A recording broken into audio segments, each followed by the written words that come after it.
Busted. Busted, chat.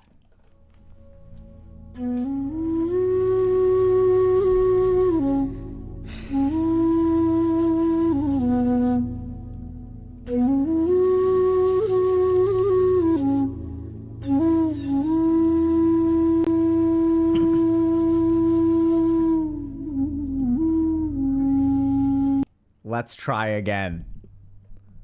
Welcome, chat. Welcome to another Healthy Gamer GG stream. My name is Alok Kanoja. Just a reminder that although I'm a psychiatrist, nothing we discuss on stream today is intended to be taken as medical advice. Everything is for educational or entertainment purposes only. Welcome, everybody. Happy Friday. Hope y'all are doing well. So we've got a couple of things for y'all today. We're going to do a quick lecture about ADHD and succeeding in the workplace. So there was a super cool post on our subreddit. Unfortunately, someone's in a difficult situation, and it's something that I've encountered a lot. So we're going to talk a little bit about that and how to potentially understand your ADHD and how to better succeed in the workplace. So really, really relevant, I think, to a lot of people in our community. Couple of other things. We're doing a interview with someone who has been shut in for, I think, the last 5 years. So we're just going to be learning a little bit about what this person's experience of life is. I think this is something that's becoming increasingly common in our society. So, there's this is sort of famous or became notorious in Japan with hikikomoris, which are like shut-ins. But I think what's happened, especially since the pandemic, is more and more people are spending more and more time within a particular house or domain. And so we just want to hear from that person and understand what their experience of life is like and maybe learn something from them. So that's what we're doing today. How are y'all doing? I don't think today's guest is a Japanese person, or maybe they are. Who knows? I have no idea. I think the main thing is that we mentioned hikikomori because I think that's the first time that someone coined this term, or at least as far as I know. It was sort of the original concept was captured with a Japanese word, and then that spread and started to get used in other languages. And then, yeah. So I don't think that, I have no idea what the ethnicity of the person is, and maybe we'll find out, and maybe we won't. Thanks for the love from Hawaii. Appreciate it. Ooh, good questions. Okay. What do I think about the I Ching? What an awesome question. Let me think about this. Okay, so do y'all want to talk about weird stuff for a little while? We can talk about weird stuff. Okay, so let's talk for a second about meditation and spirituality in the spectrum of science to esoteric stuff, okay? And by the way, our interview is in an hour, so we've got time, okay? So a long time ago, we're probably talking somewhere between 5,000 and 9,000 years ago, not really sure. There were a group of people who discovered this practice of meditation. And chances are meditation developed in what we now think of as the geographical region of India. I don't know if that's historically 100% accurate. There may be other ethnicities that want to claim meditation as their own. That's fine. I think it's not really that important.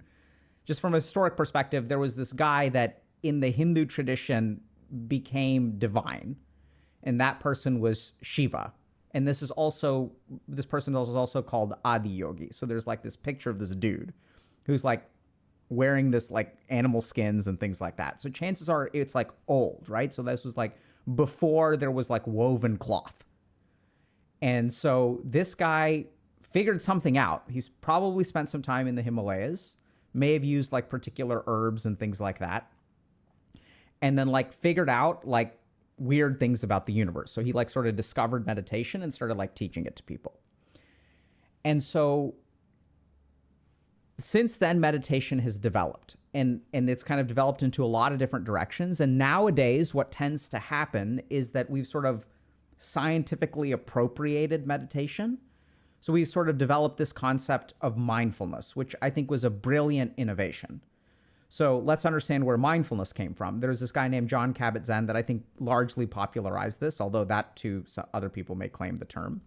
So he was a researcher, and he noticed something that was a huge problem with meditation research, which was that we don't really know how to standardize it, right? So like if someone's doing transcendental meditation from Maharishi Mahesh Yogi, and someone else is doing whatever branded TM meditation from whatever other person, how can we as a scientific community like understand the core of what this practice is? And so they developed mindfulness, and I think his work was really revolutionary because he sort of said, okay, what are like the core, most basic components of meditation? So that we can sort of like translate, okay, does this thing meet these core components? If so, then it sort of fits the research criteria. So it was really a research thing, right? So it's like the core aspects of meditation. So when we did that, so it was great because it allowed us to like now study meditation in a standardized way. And we even called it something else. We started calling it mindfulness, okay? And so when we called it mindfulness, what we referred to is like, it's not this weird spiritual, esoteric enlightenment stuff. It's just being aware in the present moment in a non-judgmental manner, okay? That's all it is.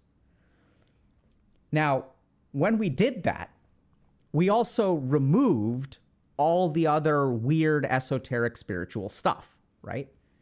And so that's like, what's kind of weird is I think it was great and revolutionary, but we lost something really important, which is that no one's talking about enlightenment anymore. Like everyone for literally thousands of years, the goal of this practice is to attain a state of consciousness and like recognize the divine and all this kind of other weird stuff. And we just lost all of that. Right. And that's why I think that, and we lost all the advanced practices too, because the mindfulness is the most basic practice, but everything above that is the weird esoteric stuff, like tantra and like, you know, mantras and kundalini yoga and like all these weird, like esoteric, you know, astral travel. And we lost like all this other weird non-scientific stuff. Now, and this is also important to recognize, is that that stuff isn't by definition non-scientific. It's just that science tends to start at the front, right? So we kind of start at the beginning, and it's like, okay, what's the most basic thing that we can verify about meditation? And that's mindfulness. Because let's remember also that science for about 100 years said that meditation doesn't do anything for mental health or physical health or whatever. It's a spiritual practice that has no health benefits. Let's remember that the scientific community believed that for a very long time. And then research started in the 60s and stuff. We started to get some scientific validation, but the further up you go, the deeper you go into the traditions, the harder it is to study these things, okay? So what about all the other stuff, the weird stuff? And this is where the I Ching comes in. So in the meditative traditions, there are methods of divination. So this is like, the I Ching is a good example of this. So the I Ching is like the book of changes, and it's some kind of weird divination device that lets you like see the future. And this is where like people are like, how on earth can you see the future? Like, what's up with that? Like, there's no way. And that's where, you know, I've seen some weird things in my explorations of meditation that have made me realize that just because science does not understand it now does not mean that it is untrue. Because that's what science said about meditation as a whole, right? They said, hey, there's like, we don't understand it, therefore it is incorrect. I've sort of learned that science is great because what's good about it is that it is the most consistent way to evaluate whether stuff is BS or not. That's the big advantage. Because how do you know whether dowsing or the I Ching or, you know, like astrology or like all these other random like reading tea leaves at the bottom of your cup, tarot, how do you know which one like, are all those the same? Are they equally effective? Can any of them see the future? Can all of them see the future? Or some better than others? This is why we need to use the scientific process to evaluate them. But until we have done a thorough scientific evaluation, I think we've got to be a little bit careful about saying that it doesn't work just because we don't understand the mechanism through which it theoretically works. And so this is where, kind of going back to meditation, my experience has been that as you meditate, it's weird, but you start to recognize, you start to gain knowledge that I would say is like transcendent. And people are like, what the hell does that mean? Well, normally the way that we gain knowledge is through like external sources, right? So like I'll read a book and then I'll like learn something from the book. But as you meditate more and more, you start to have, I would say it starts with something that's akin to intuition, right? So where you like kind of have a feeling about something. And if we think about what is intuition from a neurological perspective, intuition is probably your brain processing a lot of information that you're not consciously aware of. And that happens all the time. So even things like creativity, there are good biological theories that can explain things like creativity, which is that there's a lot of stuff going on in your brain that we don't understand and that we're not conscious to. But by the way, even though we don't know how it works and we don't really know where it's happening and we can't really show you that it's happening, we're sure it's happening in the brain, right? So you got to think about that for a second. Wait, hold on a second. But how do you know? Well, because nothing else makes sense. Well, hold on a second. We don't know actually where creativity happens in the brain, for example, right? So we know a lot about it. So we know that, for example, people with bipolar disorder actually are more creative than the average person. So like we know that there's some neurological correlations. There's a lot of stuff that happens in the brain that we're not aware of. So when you meditate for a long time, you start to enter these states of mind. And this is weird, but this is like literally what happens, right? And as you enter these states of mind, from those states of mind, you start to have like these understandings and this, I would call it transcendent knowledge, because it's stuff that you have no logical way to know what you know. So it just seems to come from somewhere. And it's an experience. That's the other thing to keep in mind, is that this is like the foundation of this stuff is like, I don't know whether it makes sense. It's just you have this weird knowledge that you didn't have before. And that's just what happens. Like, and it happens pretty consistently, because this is something that's been described for thousands of years, where like, even if you read Patanjali's Yoga Sutras, which are considered like a really awesome text on, meditation, by the way, right? Sort of like the seminal text on yoga. He talks about, hey, and by the way, if you want, the knowledge of the time of your death, like you should do samyama on like this particular thing. And if you want knowledge of this thing, like, being able, knowledge of the past lives, you should do samyama on this kind of thing. And so he's just like, hey, by the way, if you meditate on these things, these are the kind of things that you're going to learn. Now, and if you do those kinds of practices, like I think people will, I wouldn't say consistently, because I think those practices are hard, but it is not uncommon for people to gain knowledge from other sorts of sources. And now we get into but then the question kind of becomes, okay, so like, what do I believe in the I Ching? I don't believe in the I Ching. I think that if a normal person sits down with the I Ching and starts to like read it, I don't think you're going to be able to see the future. I think part of the problem with a lot of the astrological practices is that there isn't whatever we call spiritual. I have no idea what this is scientifically, but there's a certain amount of spiritual development which is usually required to effectively use some of those tools. And I've worked with some astrologers that have been like creepily accurate. We're not talking about cold reading kind of stuff, because like I read into that kind of thing and stuff like that. And there's a really simple test, by the way. If you guys want a really simple scientific test on an astrologer or someone who reads the future, if they know nothing about you, right? You meet them and you just ask them, tell me about the last 5 years of my life. What has happened? And that's where like, because you actually have the data. If we think about the biases around astrology and future reading stuff, people are vague. There's some kind of availability bias at play. They may use some techniques like cold reading and like, paying attention to micro expressions and stuff like that.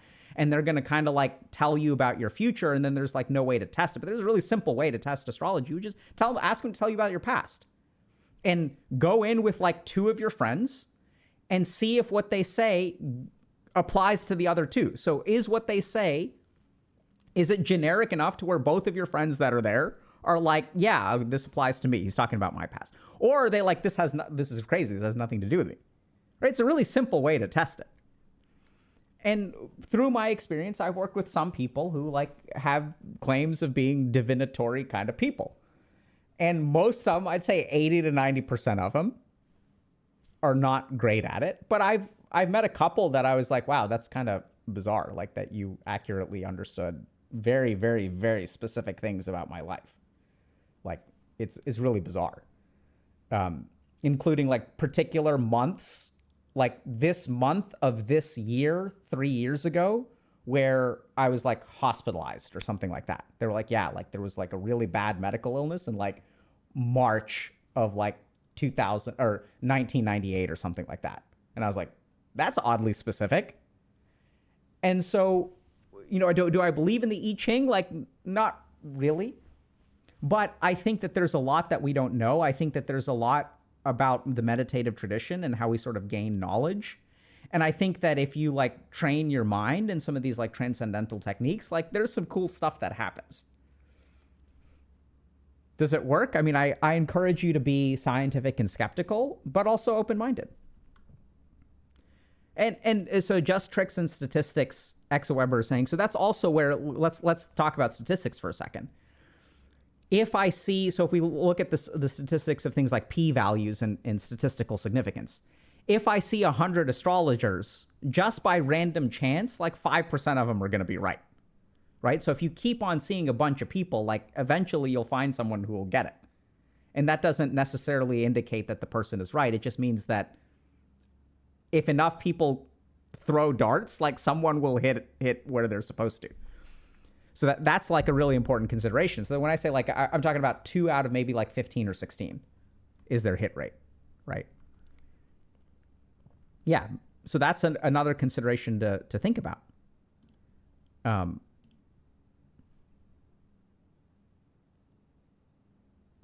Yeah, so it's...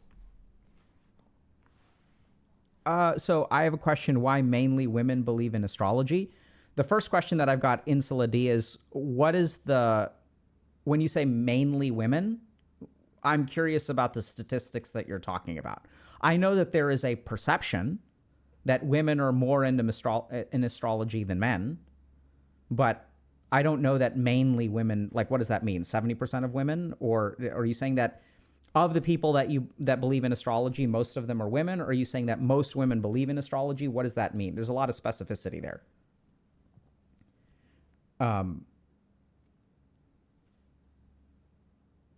Stephen Sagiball is saying he ran a Harvard study to prove it. What are we talking about? Stephen Sagiball.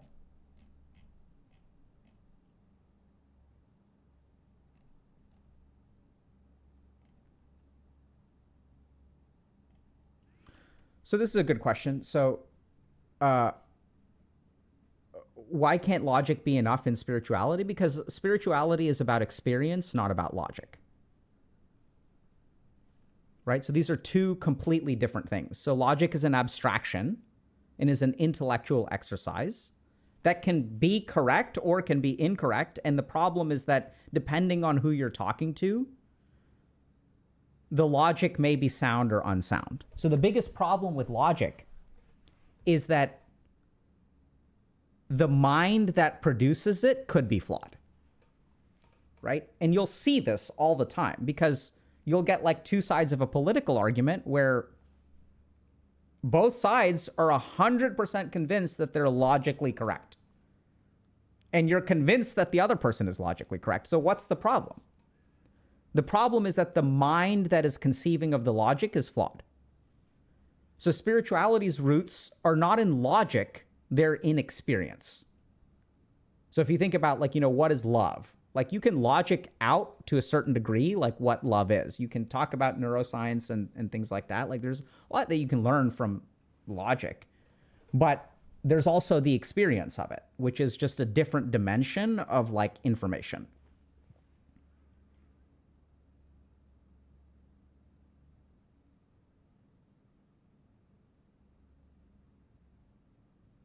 Yeah, I mean, so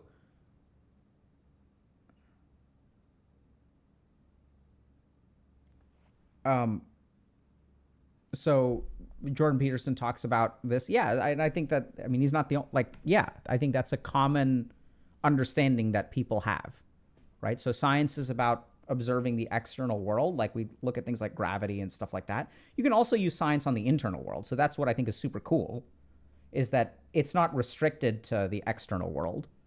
And if you look at like yogis, they used a very scientific process of like develop a hypothesis and test it, which we're going to talk about even like today, for example. But you can develop hypotheses and test things within yourself, but experience is different from logic. They're just different buckets. There's no way that you can logic your way to an experience. You can you can arrive at the conclusion that a strawberry is objectively better than a blueberry, but you can't ever get the taste of a strawberry through reading a textbook or looking at a logical proof or things like that. And thus far, maybe someone will figure out how to jump the bridge from logic to spirituality. And so if we look at the knowledge from spirituality and the knowledge of logic, logic is essentially created within the human mind. And spirituality is really gained from transcending mind. So human beings are capable of things that are beyond mind. I absolutely looked at all of your YouTube suggestions, and it got me super excited. Senior South. I'm very grateful. So we're like taking a whole new direction with stuff that we're going to do. I do not talk, Steve87R saying, please talk about any mystical experiences you had while meditating. I try not to talk about those for a couple of reasons. One is that if I talk about a spiritual experience in meditation, I think it's harmful. And the reason it's harmful is because it'll create an expectation in the mind of someone else. And then when you sit down to meditate, your ability to gain that same experience is actually going to be harder because you have the expectation of what you should be getting. And that expectation exists within the mind, and then you won't be able to transcend mind because you're looking for something. So I tend not to discuss them. If there's a good context where it becomes relevant, that's okay. Second reason I don't discuss experiences in meditation is because it tends to be gratifying towards the ego, right? And so I try to avoid those kinds of things. And then the third reason that I don't discuss them, and this sounds weird, but if you guys want an honest, is it diminishes my own spiritual energy to share my spiritual experiences. So the reasons, personal and selfish. And that's a whole, yeah. I mean, I get that people are curious about it, right? But if you're curious about it, instead of hearing about how much I love eating strawberries, like you should go and try one, right? Start meditating.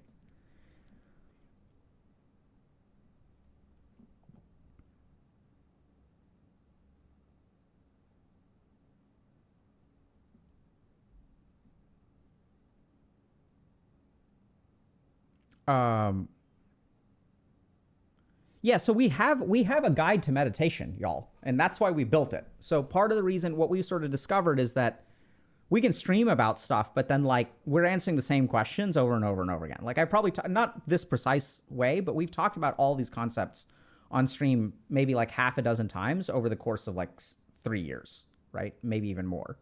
And so for people who like want the full answer set of like, what's question one? Like, what are the different kinds of meditation? How do I start a meditative practice? Like, that's why we built the guide. It's because there's a linear, not even linear, you can pick the parts that you want. So even depending on your goal, it's like, I am meditating, or so this is something that we'll ask is like, why are you meditating? Like, what are you interested in? I'm interested in like overcoming my ego. I'm interested in becoming more successful. I'm interested in like understanding my mind. And each of those has a different track of meditation. And people will say, how do I find out which practice is right for me? Well, you kind of like, you try different things and we can guide you. So pay attention to your mind because each of us has a unique cognitive fingerprint. And this is the problem that I had kind of when I was studying to become a monk is like, I didn't pick a particular tradition. I studied in like a dozen different traditions. The reason that I did that is because I noticed that like, this is not perfect for me. And the real problem that I found in meditative traditions is that I don't think I ever really met a well-established meditation tradition that if I was having difficulty, they said, yeah, the problem is with our technique. You should go learn from someone else. Well, the answer that I always got was you need to try harder or we'll help you and you can work. You need to be diligent. You need to be patient. You need to be focused. So it was sort of like I was walking into an Italian restaurant and they were like, yeah, if you don't like the Italian food, keep eating it. You'll develop a taste. No one ever said, oh, maybe you should try something else based on who you are and what your tastes are. So it looks like somebody rated. Ambiguous Amphibian rated with 743 viewers. Welcome, everybody. Thank you so much for the raid, Amphibious Amphibian. Can enlightenment be gained without meditation? 100%. 100%. You could even make a good argument that the only way to become enlightened is without meditation. Yeah. Right? So I don't know if you guys know, this is a great story from Buddha. And then we'll get to the post, and then we'll get to the thing. But so, Buddha tried really hard to become enlightened for like a long time. Sacrificed everything, went to the brink of death, and like still was not enlightened, and went to lots of different teachers. And then he was like, none of this crap is working. I give up. Screw this. I'm done. And then he goes and he sits under, I think, the Bodhi tree or the people tree. I forget which one, what kind of tree. And then he's like, F it. None of this will ever work. And he sits down. He's like, I'm done. And then he becomes enlightened. Right? So, yeah.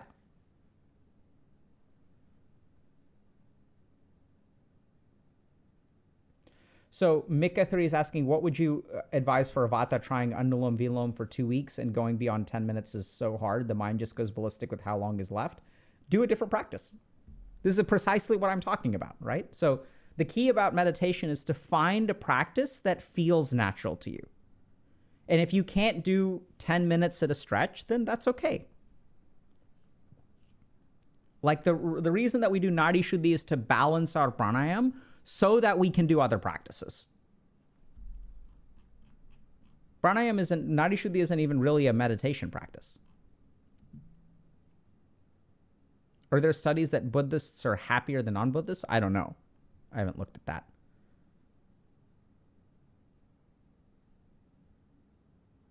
Leaf Eater II is saying, is that Buddha story an instance of paradoxical intention? Maybe. I don't know what that term means, but probably.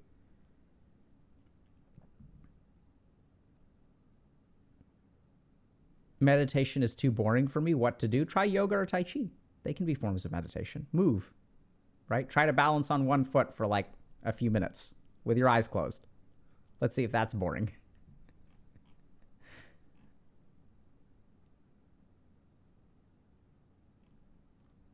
What do I think about meditation apps? So I think meditation apps can be good for what they are, which is a good way to anchor you in practice.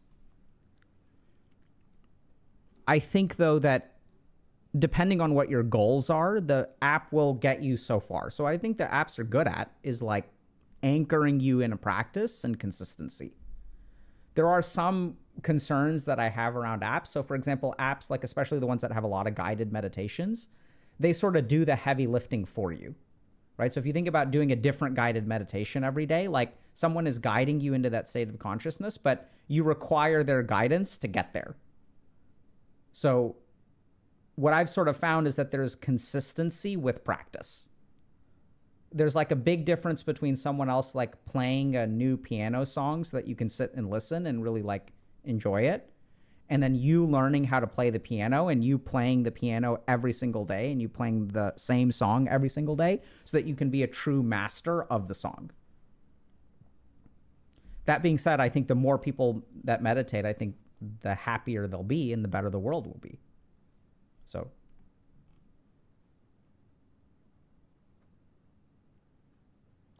how do you find a good meditation or yoga teacher? Should they understand its ties with Hinduism or Buddhism? I don't think so. So here's the beautiful thing about yoga and meditation. If you practice them, you don't need to learn about the principles of Hinduism and Buddhism. You'll discover them yourself.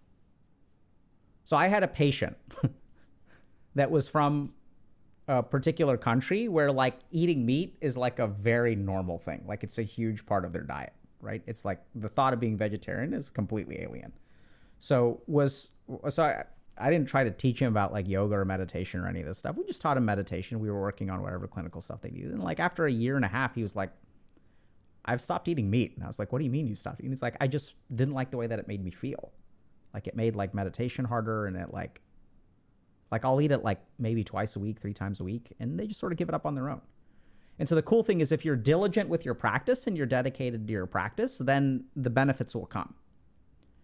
And it's not that you have to learn that other stuff. And the real tragedy is that there are a lot of people who are Hindu and who are Buddhist who I don't think really follow the tenets of the religion. And that's true of all religions, right? They're like people who are hypocrites in the religion. And so knowledge of the thing is not the same as being like spiritual.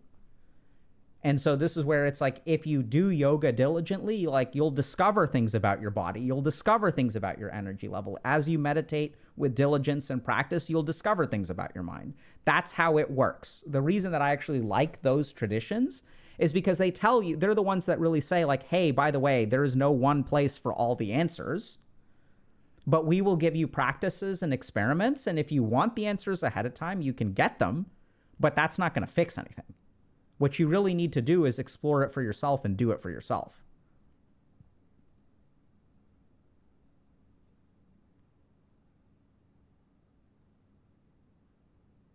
Right?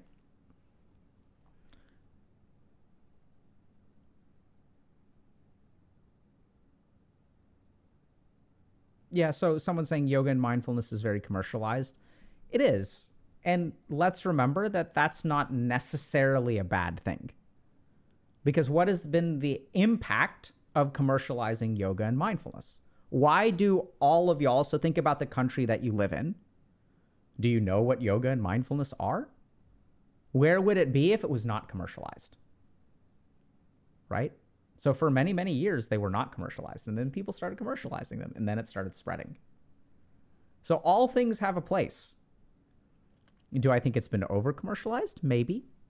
Do I think there are problems with the way it has been commercialized in the past? 100%. And let's remember that commercialization is one of the ways in which the world works. And that through commercialization, sometimes we spread things. And spreading things isn't necessarily bad. Right?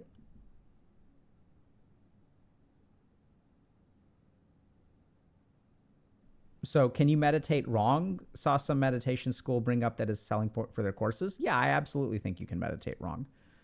I think the challenge, though, is that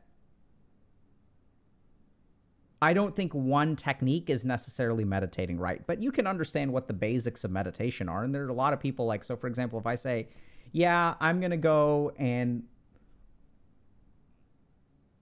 I don't know, like I'm going to go and bully random people on the street, and that's going to be my meditation. I don't think that's meditating right. I think that you can call something meditation and it not being meditation. That's like very reasonable, right? That there are things that are not correct with meditation.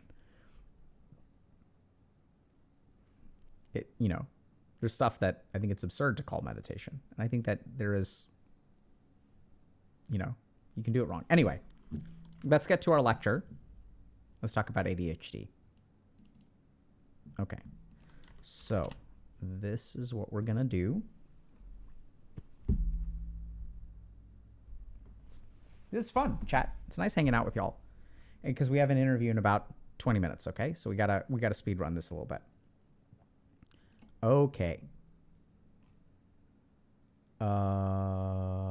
This one. Okay. So,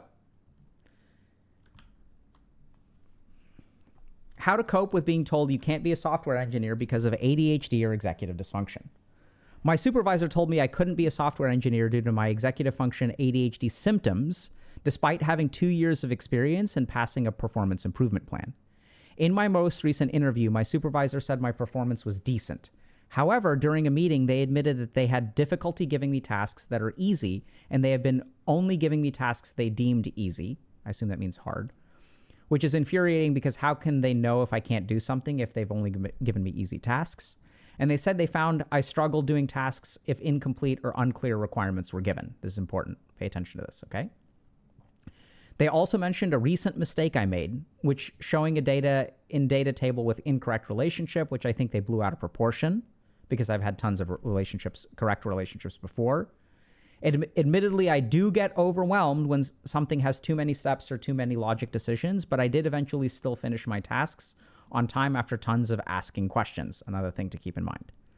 Whenever I said to them I can improve, all they said was, this is a finance industry. We don't have time to wait for you to improve. I don't know why they're so convinced I would actually improve slowly when they barely actually give me harder tasks to see my potential. They've now restricted me to only testing tasks, which I find wasteful. I wonder if my impulsiveness and executive dysfunction, which causes me to ask many questions, is the reason for their decision. Despite the shortage of staff, they seem unwilling to give me more challenging tasks, even though I've corrected my mistakes. and completed many successful bug fixes. I'm not willing to spend my career only doing testing tasks because it seems such a waste of coding skills, especially front-end skills that I learned. I don't want to completely let go of what I've worked hard for, aka coding, and do zero of them. It is indeed making things hard for me. So another thing to keep in mind is this person never disclosed that they had ADHD. So this is a really common experience for people with ADHD, where they are told, they go to a particular work environment, and they're told, hey, you can't succeed as a ... as a software engineer, as a surgeon, as a retail food server, or like working in retail or working in food service. There are all kinds of people who get told because of your ADHD, whether they know that they have ADHD or not, you can't succeed in this job. So is that the case? And this is what I would say, absolutely not. So let's talk a little bit about how to succeed professionally if you have ADHD. Now I'm going to start with like, okay, why on earth do I believe this, right? Because people are like, they have these experiences. These experiences are legitimate. So that's because I'm a clinician, and I've had colleagues who have ADHD who work at places like Massachusetts General Hospital, who are surgeons and associate professors of surgery at the Harvard Medical School, and they have ADHD and they can succeed as a surgeon. We've also worked with tons of coders, and I would actually say that ADHD is very common in coding, and who are very, very successful. And I've worked in people of all kinds of professions who have had ADHD who have been very successful. And so the question becomes, why is it that people think that, why do people say, okay, if you've got ADHD, you can't succeed? Now, we have to acknowledge that if you have ADHD, there are particular work environments, and maybe even the average, or definitely the average work environment, where you are at a disadvantage because the environment is not structured for you to succeed. So what we're going to do today is understand, first of all, that it's not a particular profession, but the particular job that may be hard to succeed in. It is the structure of the job. The second thing is we're going to go through some of the executive function deficits and things that you can implement to be successful at your job. Okay, so how can you structure things in a particular way to where you do not fall victim to your own ADHD? So let's start by looking at jobs. So people will say things like software development, right? Or surgery, or freelance, I don't know, graphic design. These are all professions. Can I succeed if I have ADHD? The answer is probably yes, okay? I was about to say absolutely yes, but there may be particular scenarios where who knows, depending on the severity of what your illness is. So let's understand why people believe they can't succeed. So this has to do with the structure of the job. So this is where, for example, like if you look at people with ADHD, what they need is structure. And why do they need structure? They need structure because their brain isn't capable of doing particular things. So let's understand, actually, let me just get rid of the structure here, what the deficits in ADHD are. So one is a problem with attention. Okay. Impulsivity. Executive dysfunction. Okay. And what we're going to talk about here is operationalization. So what does operationalization? What does executive dysfunction mean? So when you have a normal brain, a neurotypical brain, and you give it an abstract task. Okay, we're going to start with number 3. The brain can break down the task into its components and actually execute them. So if I tell someone, hey, pack for a trip, this is an abstract task that has all kinds of different components. It's find a suitcase, maybe order some new clothes, look at your clothes, pack your clothes, wash your clothes, pack electronics, download shows for the plane ride over, set up your cell phone plan so that it works over there. There's 1,000 different things that I have to do to prepare for a trip. And if we have a normal brain, our brain knows how to take this abstract task and divide it into its components. Okay? If you have a neurodivergent brain, this is a problem for you. So like you get overwhelmed by all the different 1,000 things you have to do, and you can't even get started with a single one.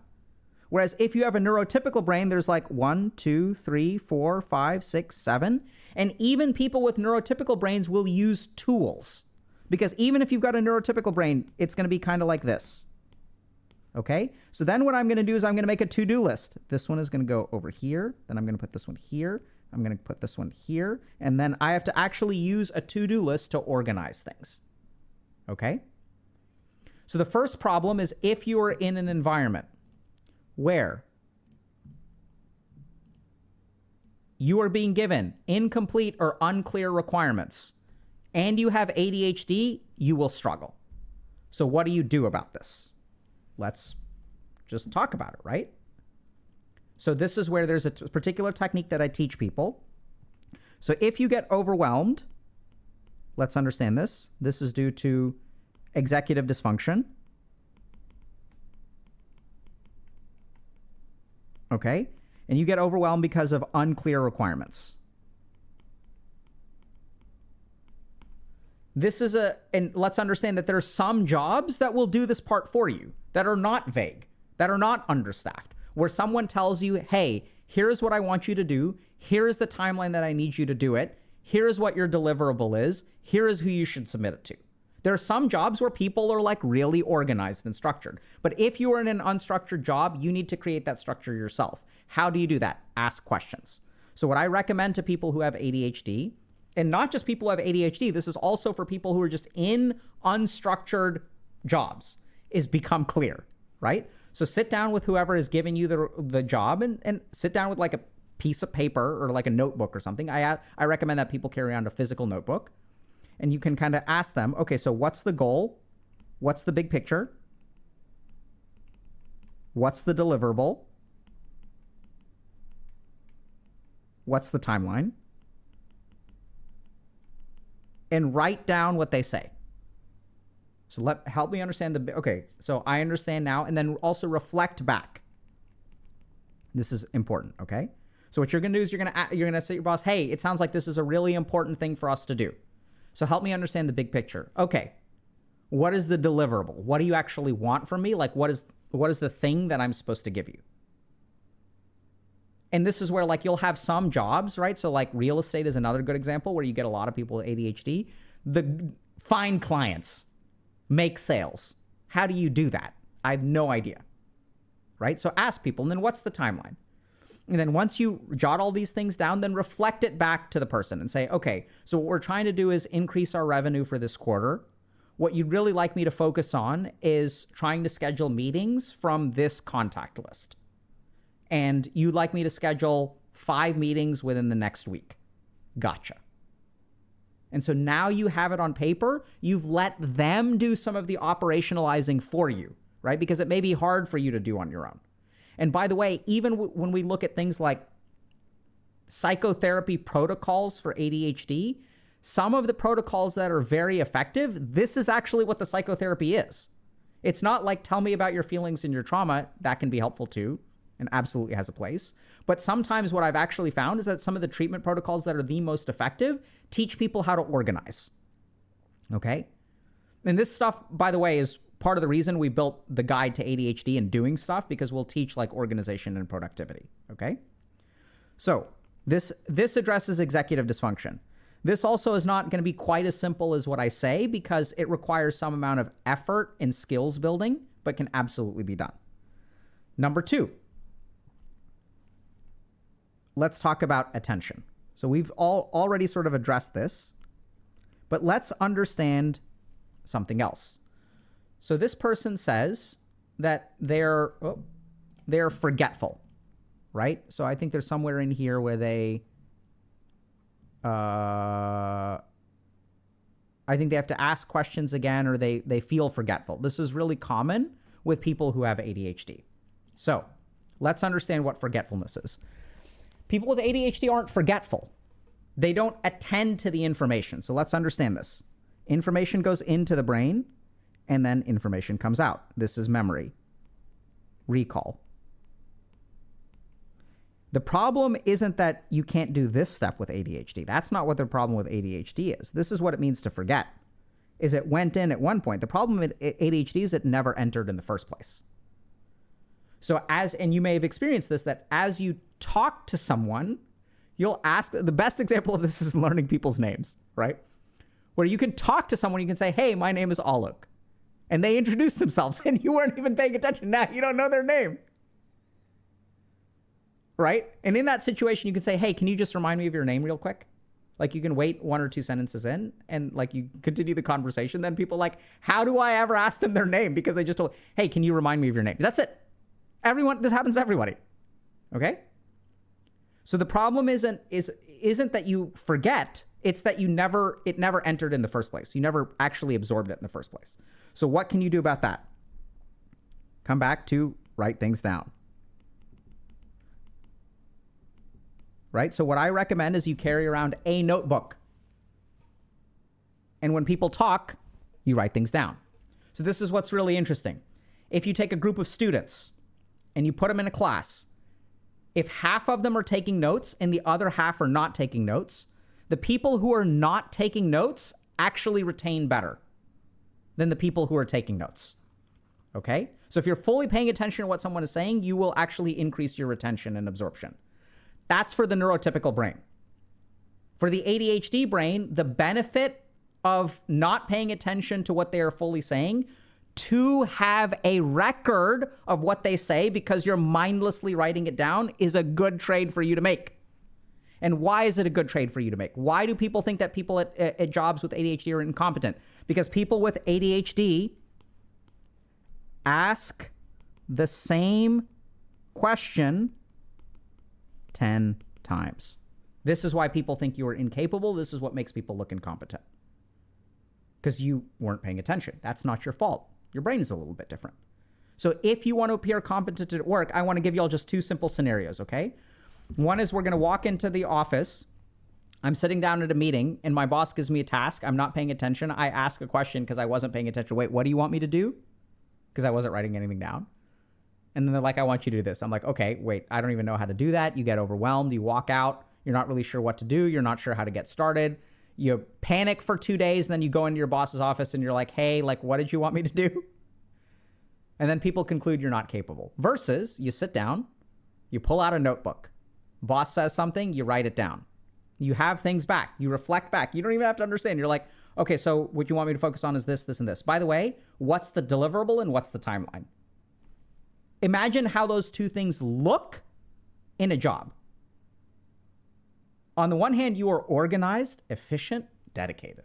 On the other hand, you are clueless, slow, have to repeat things, forgetful, mentally checked out. So what we want you to do is write things down, because if your brain can't attend, what you should do is like externalize this. So this is also what we found with ADHD, is that people who use external tools to unload the burden on their brain are the ones who can be successful. This is why people with ADHD need to use things like calendars and reminders, because your brain, you can't trust your brain to remember because it wasn't processing in the first place. So you need an external system to do the organization for you, okay? Third thing, the impulsivity. So there's one piece of concrete advice I would give y'all if you have ADHD in the workplace. Don't have drive-by conversations. Now, this is a little bit different because nowadays with virtual work environments and stuff, this is like less common. But one of the biggest problems that I notice my clients with ADHD make is they'll have these drive-by conversations where you'll like walk by your boss's office because some random ass thought is in your head, and you'll have some random ass conversation. You're not even paying attention. So you have to go do another drive-by. Or you meet people in the hall and they say, hey, by the way, can you do this, this, and this, or this contract came in, can you take a look at it, or whatever? And you're not like prepared. It's not within your organizational system. It's this drive-by conversation. The person perceives that they have passed along information, but it's just like a colander is just dripping out of your head, drains out. So be a little bit careful about your drive-by tendencies, and as best as possible, stick to the organizational system. Okay? So what I tend to find is that when people have this problem with ADHD and they go to a job and their job people say, hey, like, you're not cut out for the field. No, you're not. It's not that you're not cut out for the field. You can do fine at the field. And a good example of this, by the way, is something like a sprint. So if you look at coders who work in sprints actually work really well for people with ADHD. Because what is a sprint? It's like, hey, over the next week, there's this very, very defined task that we are going to complete in the next 7 days. This is the only thing we're going to do. All this crap up here in the ADHD brain, we're going to ignore all of it. We're going to do this in 1 week. And next week, we're going to do this. And next week, we're going to do this. So part of the reason that I even think that people have developed sprints is because I suspect there's a high level of like undiagnosed ADHD within the coding world. Okay? And so the key thing to understand is it's not that you're not cut out for a job. You can actually do any job. You should just understand, okay, how is my brain different? And what are the different structural tools I can put in place that will help me succeed in this environment? And then, of course, there's all the standard stuff, which is actually really good, like going to see a therapist, because there are people who are trained in these techniques and tools and can teach you these skills. So here's another thing that's really interesting. If you go to psychotherapy for ADHD, the effect is the same as medication. So a lot of people will wonder, they'll be like, well, hold on a second. Like, if I have ADHD, do I need to have medication, right? Do I need to have a stimulant? And what some people will also say is like, wow, I started a stimulant, it was revolutionary. Or I started medication and my mind works normally, I can live a normal life. And so people are like, do I have to do medication? So here's the thing. The effect of stimulant medication, something like, methylphenidate or, something like Adderall, medication in general. So there's also bupropion and things like that, non-stimulant medication. The effect of medication is the same as the effect of cognitive behavioral therapy or other forms of psychotherapy for ADHD. The effect size is the same. So you don't even need to have medication to have the benefit of medication. Here's the cool thing. If you stop medication, the benefit that you gain disappears over the course of 6 months. If you stop therapy or if you complete a course of therapy, the benefit that you gain lasts for 2 years. Sometimes even longer in my clinical experience. So this is the thing. People don't realize that ADHD is not something that, you have to live with it your whole life, but you can actually learn scientifically validated skills that will make it as if you don't have the disease. The impact of the disease will not be there because you have the structure around it. You have the organization around it. You recognize, okay, why do I feel overwhelmed? It's because my brain can't take an abstract task like find a job. Where the hell do you get started? How do you find a job? Do you go walking down the street? Here it is. No. Right? And then if you've got ADHD, you're like, okay, I find a job. Like, what do? I need to make a resume. Well, how do you make a resume? How do you know if a resume is good enough? How do you know when you're done with a resume? Do you edit it more? How many samples do you look at before you get started? This is what happens in the mind of someone with ADHD. They get overwhelmed by the possibilities. So what we're going to do is instead of forcing your brain to try to function with all the structure, which, by the way, some of these dysfunctional work environments like exist because they're built for neurotypical people. And even for neurotypical people, they can be incredibly disorganized. And so in these work environments, you need to learn certain structures. And the one last thing, just to give you all an example of this, is that habit circuitry is completely different from attentional circuitry.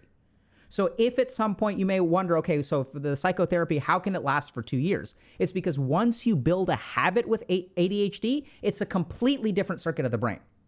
So you don't have to pay attention. You don't have to, sort through it. You don't have to feel overwhelmed because then you're on autopilot. Like someone with ADHD can brush their teeth fine. Now, will they lose their toothbrush because they're not paying attention? 100%. Until they create a system where every day I'm going to put my toothbrush in the same place, every day I'm going to put my phone in the same place, every day I'm going to put my glasses in the same place. Once you create that system and it crosses over into habit, then you're golden. You're good. So if you're someone who's struggled because someone has said, oh, you can't succeed in this profession because of ADHD, it's not the profession, it's the structure of the work environment. And that may be normal for the structure of the work environment, but if you understand how your brain is different, you can literally create systems around you that will compensate for however your brain is different, and you can succeed. And like I've seen it tons and tons and tons of times. So a couple of other follow-up things to consider. One is absolutely consider getting a mental health evaluation or treatment if you think you may have ADHD. And the second is if y'all want information on some of those like tools and things like that, check out the guide to ADHD and doing stuff. The reason we call it that is because it's like, it's the guide to doing stuff. We're going to teach you how to do stuff.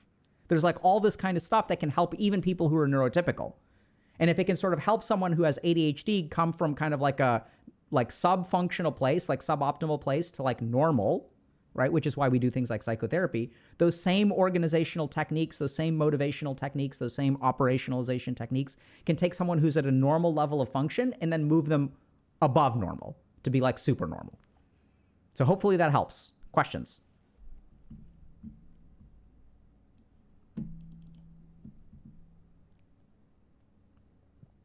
Can you develop ADHD as a teenager or adult or as a result of trauma? Sort of.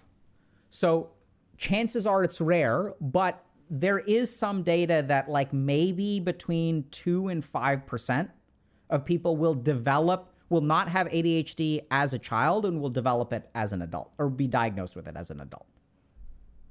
But very rare.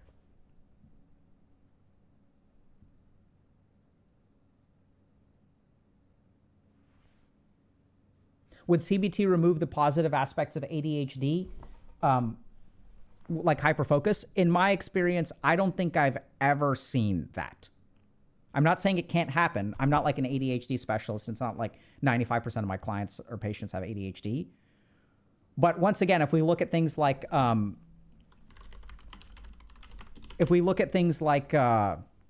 sprints.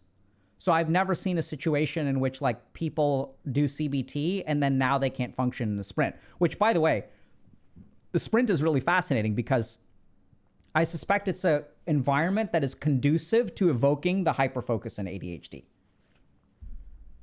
It's really cool. Like it's really interesting to see how sprints were developed. Have you met anyone where medication works much better than therapy? Sure. I've met a lot of people for whom medication is the appropriate treatment.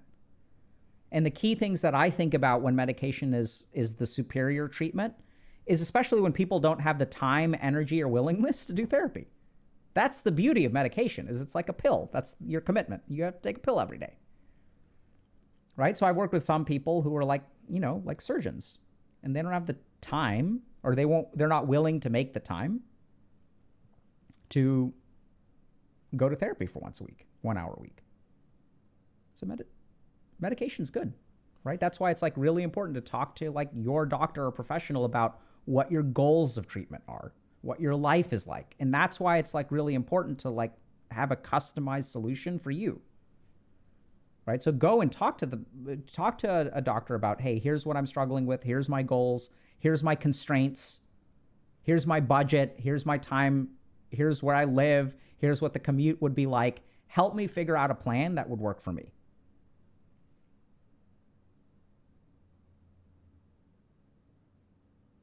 Can you muscle through it if you can't afford therapy? I mean, a lot of people do, but I don't think that the outcomes are as good.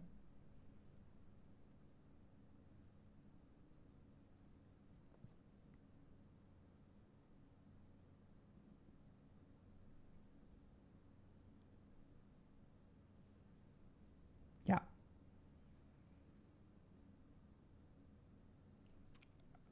So if someone has ADHD tendencies but are able to function normally, do they have the ADHD? That's precisely why we recommend you go see a professional, right? So it's a professional's job to figure out whether you truly have a diagnosable disorder or you're just somewhere like on the subclinical spectrum where your like attention span is shorter than average, right? That's what we do as professionals. We go through a set of diagnostic criteria and we do a thorough evaluation.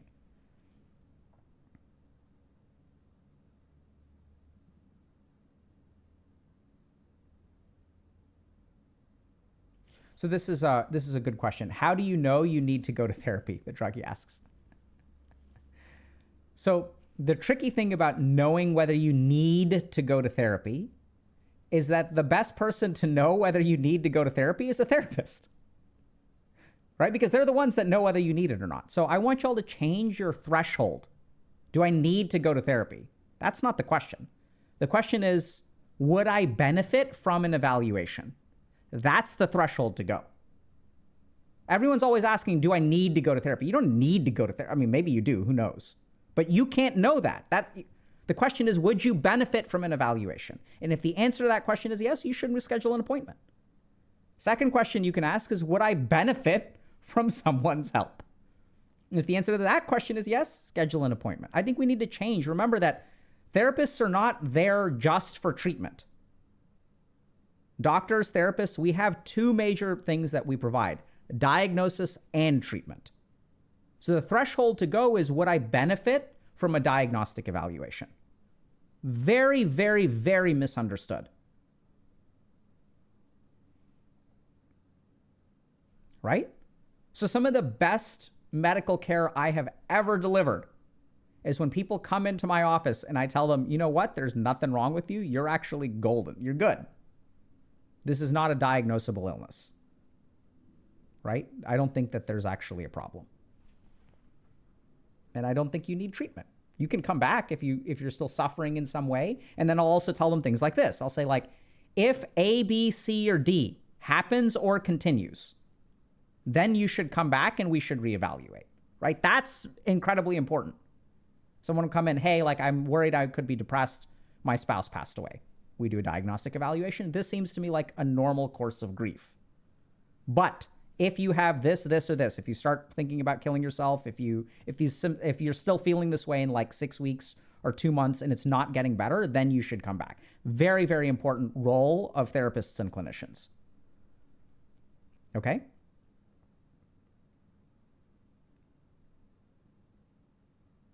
Yeah, so Tefalapin is saying, I keep calling around for ADHD evals, but either they say they don't do it or they don't answer. I'm tired of this. That's unfortunately a real tragedy, which is that does happen. Like, it sucks. I'm sorry, dude.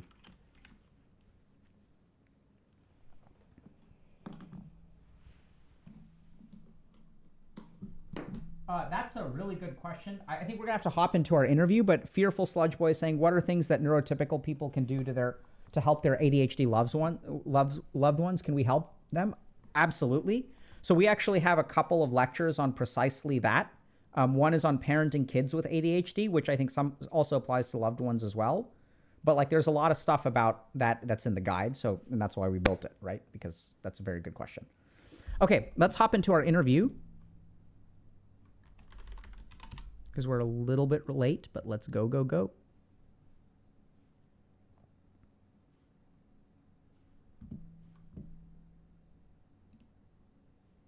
Yep. Hello. Hey, what's up? Give me just... Yeah, everything works great. Can you count to 10 for me? Oh. Hold on. So it looks... No, I think it's a problem on my end, where for some reason...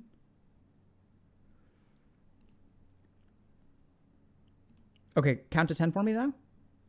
1, 2, Perfect. 3, 4. We're good to go. Welcome, my friend. Thank you. Thanks for having me. Thanks for being here. Can you tell me a little bit about what we're talking about today? Yeah, so I made a little list, but it's overall just it's like isolation. Okay. It's body dysmorphia or body dysmorphic disorder, which is self-diagnosed. Well, it's not self-diagnosed, but it's like I didn't actually get diagnosed, right? Mm-hmm. But it impairs my function, therefore. Then it's like basically making up lies to myself and others that spice up my life, which is, I don't know if it counts as daydreaming or like, not exactly sure, but that's another topic. Attachment issues maybe, and then, but overall it's like just isolation and what it led to, and body because that's, I think, the main one. It's like it's at the bottom of the tree of issues, let's say, at least in my... Okay, so you said so isolation is kind of the main thing? Yes. Okay. So, and what do you go by? Tavian. I can go by Tavian. Okay. So, Davian, can you just tell us a little bit about, what kind of keeps you isolated? Yeah, so, I mean, mainly it's about dysmorphia. I don't know if I like should I just give a like brief recap of my life, let's say, Sure, if you want to. or Yeah. but yeah, it's like since I was like a kid, I never really went out except when I was like doing some activity, Okay. which was like I had to do, right? So school or like something that I just had to do for whatever reason. Um, then in the past, like since 2019, I basically just skipped like even my like superior studies, and I just basically sat inside and didn't really interact with people for like most of the time, like all 99% of the time. I can count on my hands when I really just like felt comfortable going out. Okay. And yeah, yeah, the root of this is mostly about dysmorphia, about like I have malocclusion, and that leads to my jaw being like backwards. I have like class 3, but usually I just jut it forward. I don't know if that's the word, but I like keep it a bit forward so like it looks normal. And whenever like I have to eat outside or I have to like make like most facial expressions, right? Or like, you know, certain scenarios. For example, now I'm not exactly uncomfortable. I just panic. I just can't really like I feel really bad. I feel really anxious, and I just can't like I hate being outside and having people see me. So yeah. Okay. So you keep on using this term body dysmorphia. Is that something that you've ever talked to anyone about? So yes. So I didn't talk about this until like a few months ago, um, to anyone. I found like a group of friends, recently, obviously online, and I kind of opened to them, but I didn't really open fully because, again, like reconnecting to the thing that I basically do stuff to spice up my life or make it less, like, more interesting, or like I say, half truths and stuff. I don't know exactly where it comes from. I just assume it's my brain being like in self-defense or just like living a life instead of just being bored in what I have. So it's like a mechanism to protect myself. But yeah, I just I talked to them about this and it felt better. I felt like I was starting, like for example, I was exercising for like months. I was getting in shape, so like whatever. And I had this period after I met these people that I started feeling a bit better. I went out once with like a bunch of people, and that didn't go well, but mostly not really like it's just those people where they randomly messaged me and they were like, "Oh, remember us from middle school? Let's just hang out." It was like random, but it ended up badly because like I ended up like drunk driving and doing like some stupid stuff. And yeah, I mean, I nothing tragic happened, but it was like the wrong kind of people. Sure. So like, yeah, and yeah, but that's the group of people that kind of know about that, and it's like 6 people or 5. So, David, have you ever thought about seeing a professional? Avian, Avian with like T. Oh, Tavian. I mean, it's whatever, but yeah. So I did like okay, a couple years ago, I attempted to check out of life, let's say. It wasn't really, it was really like a clumsy attempt. It was kind of like whatever, but I wouldn't have done it. It was just like I didn't actually not want to, like I didn't actually want to die. I just wanted to live a better life, sort of. So I didn't do it. I ended up in psychiatry, which is here is like I don't know. My experience is pretty bad with it. Uh, they just listened to me talk about stuff, and they were like, "Oh, you need like therapy, but we can't really do it here, and it's like expensive, and like you have to go to whatever." And I was, at the moment, I don't have money, and they gave me like lithium and Depakin, which I don't remember what's the actual like name of the, Mm-hmm. but like it was like for depression, and I got diagnosed with depression, and that lasted for like 3 months. Didn't really like. I felt a bit better, but I feel like it was like the circumstances. It wasn't really the actual like. experience with medicine or anything. If anything, it just made me go a bit fast. So, um, yeah, that's it. And then I just left. Even I just was, yeah, it's all fine. It wasn't really fine, but I just left, and they were like, okay, you seem better, because I was a bit better, but it wasn't actually fine. Like I relapsed after, in my like I was very I had like a really big existential crisis before that, so that's why I tried to like, check out. And after that, after it happened, I kind of got better. And I slowly got better as I was in therapy, but it wasn't not in therapy, but like on meds and like talking to them. But it wasn't really because of that. It was just because of like the situation that like I felt like more free, and like I feel like I just vented with that.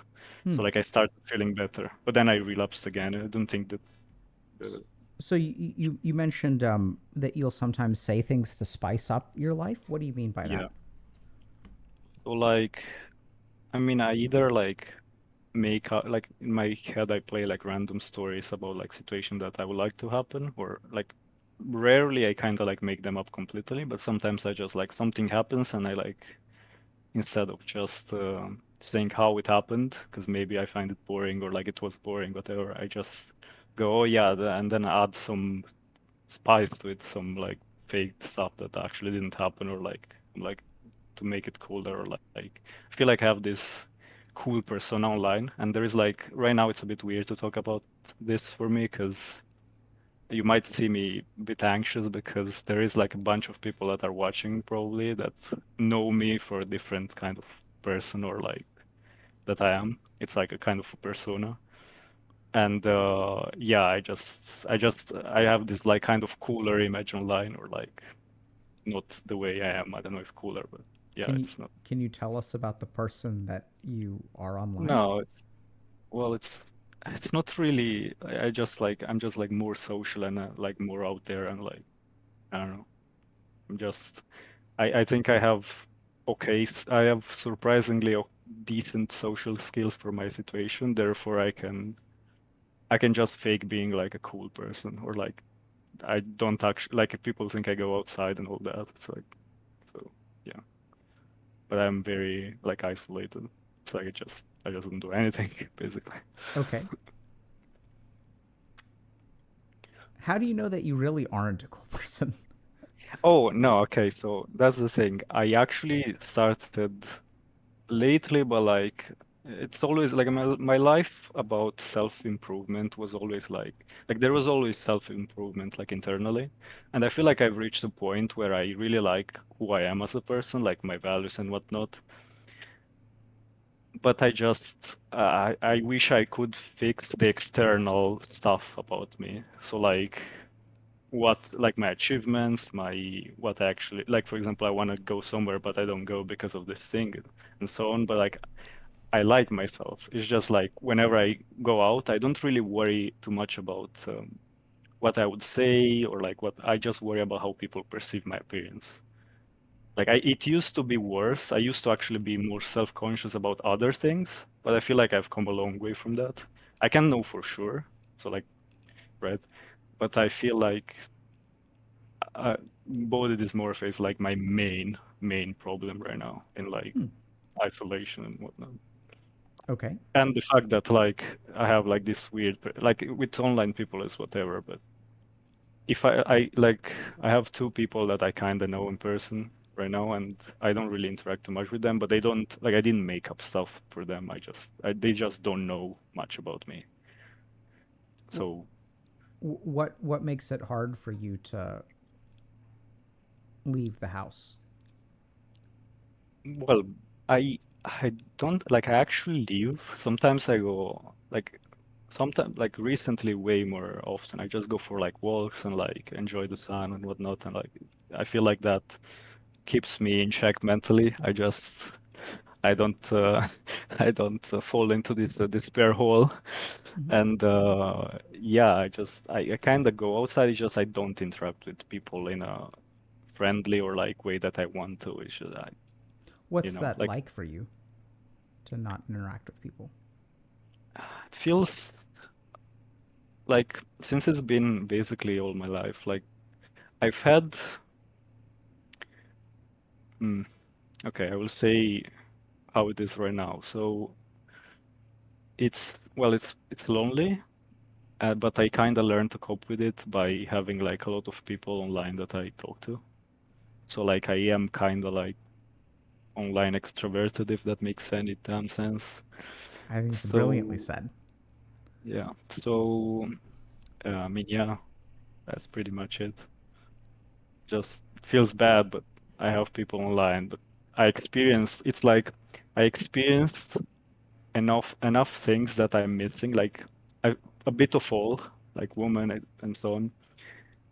But I never experienced enough to actually enjoy it properly. But I experienced enough of it to miss it a lot. Wow. So yeah, And does something come to mind in terms of something that you miss? well, my ex, Your what? and my ex, my Okay. ex-girlfriend.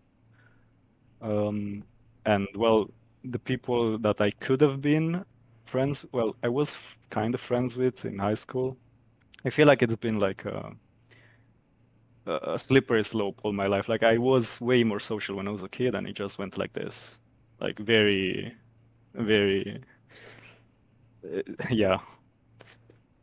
And Um, yeah, so basically, back to the friends that I could have made in like high school. I had like a bunch of people that I was like kind of friendly with. I always was like in okay terms with like everyone, but I never was going out or doing anything.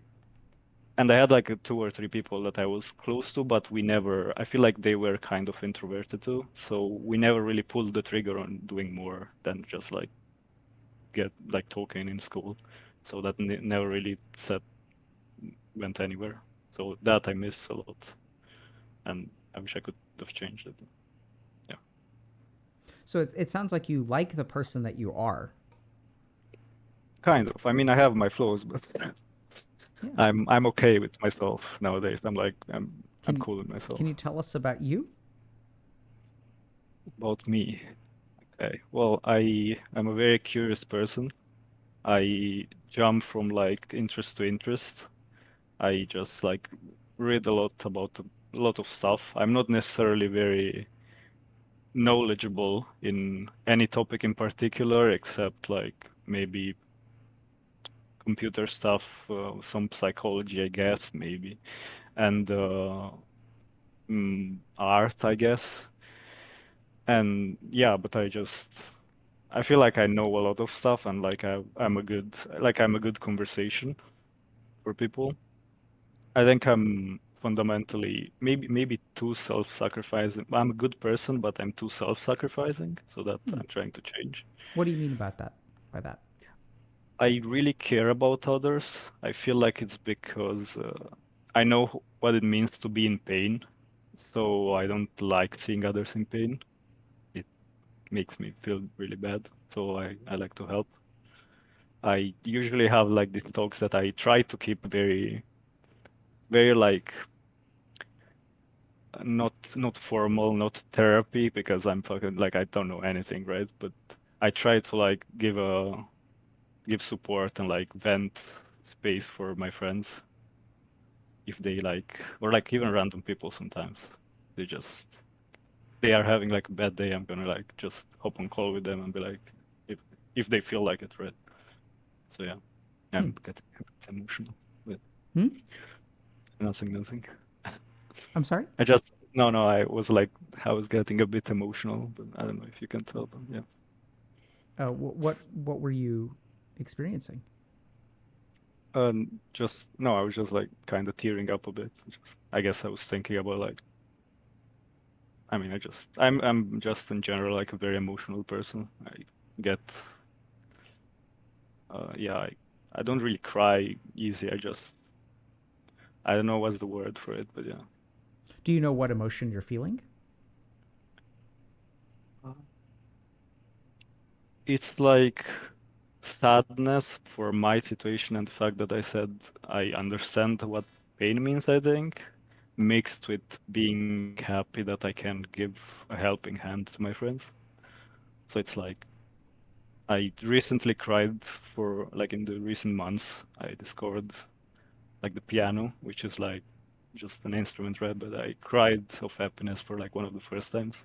Yeah, just just clicked for me. So that was like I think this was also like a bit of happiness, I guess. I never really experienced it, but yeah.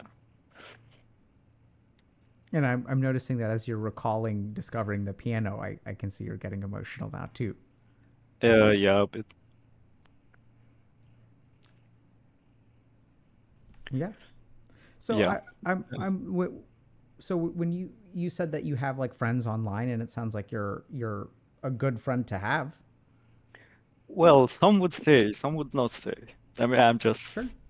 I'm kind of kidding, but like not everyone likes you. I feel like I'm a polarizing figure because I'm very out there, and sometimes I just say I'm just very. I don't know if I would call myself eccentric, but I've been called that like a few times by some people. So I'm just very, I don't know. But I think I'm a good friend to have, yeah. If you get to know me deeply, I really like to have deep connection with people. So I think it's Tavian. Is that right? Yes. So Tavian, I think a lot of people are experiencing something similar to what you're kind of experiencing, which is that for some reason or another, they're um, it's difficult for them to form relationships in real life. They had opportunities for friendships which they sort of didn't take advantage of. And I love what you said earlier that you've had just enough of like normal friendships and stuff to where you can like miss it now. Yeah. That was brilliant, by the way.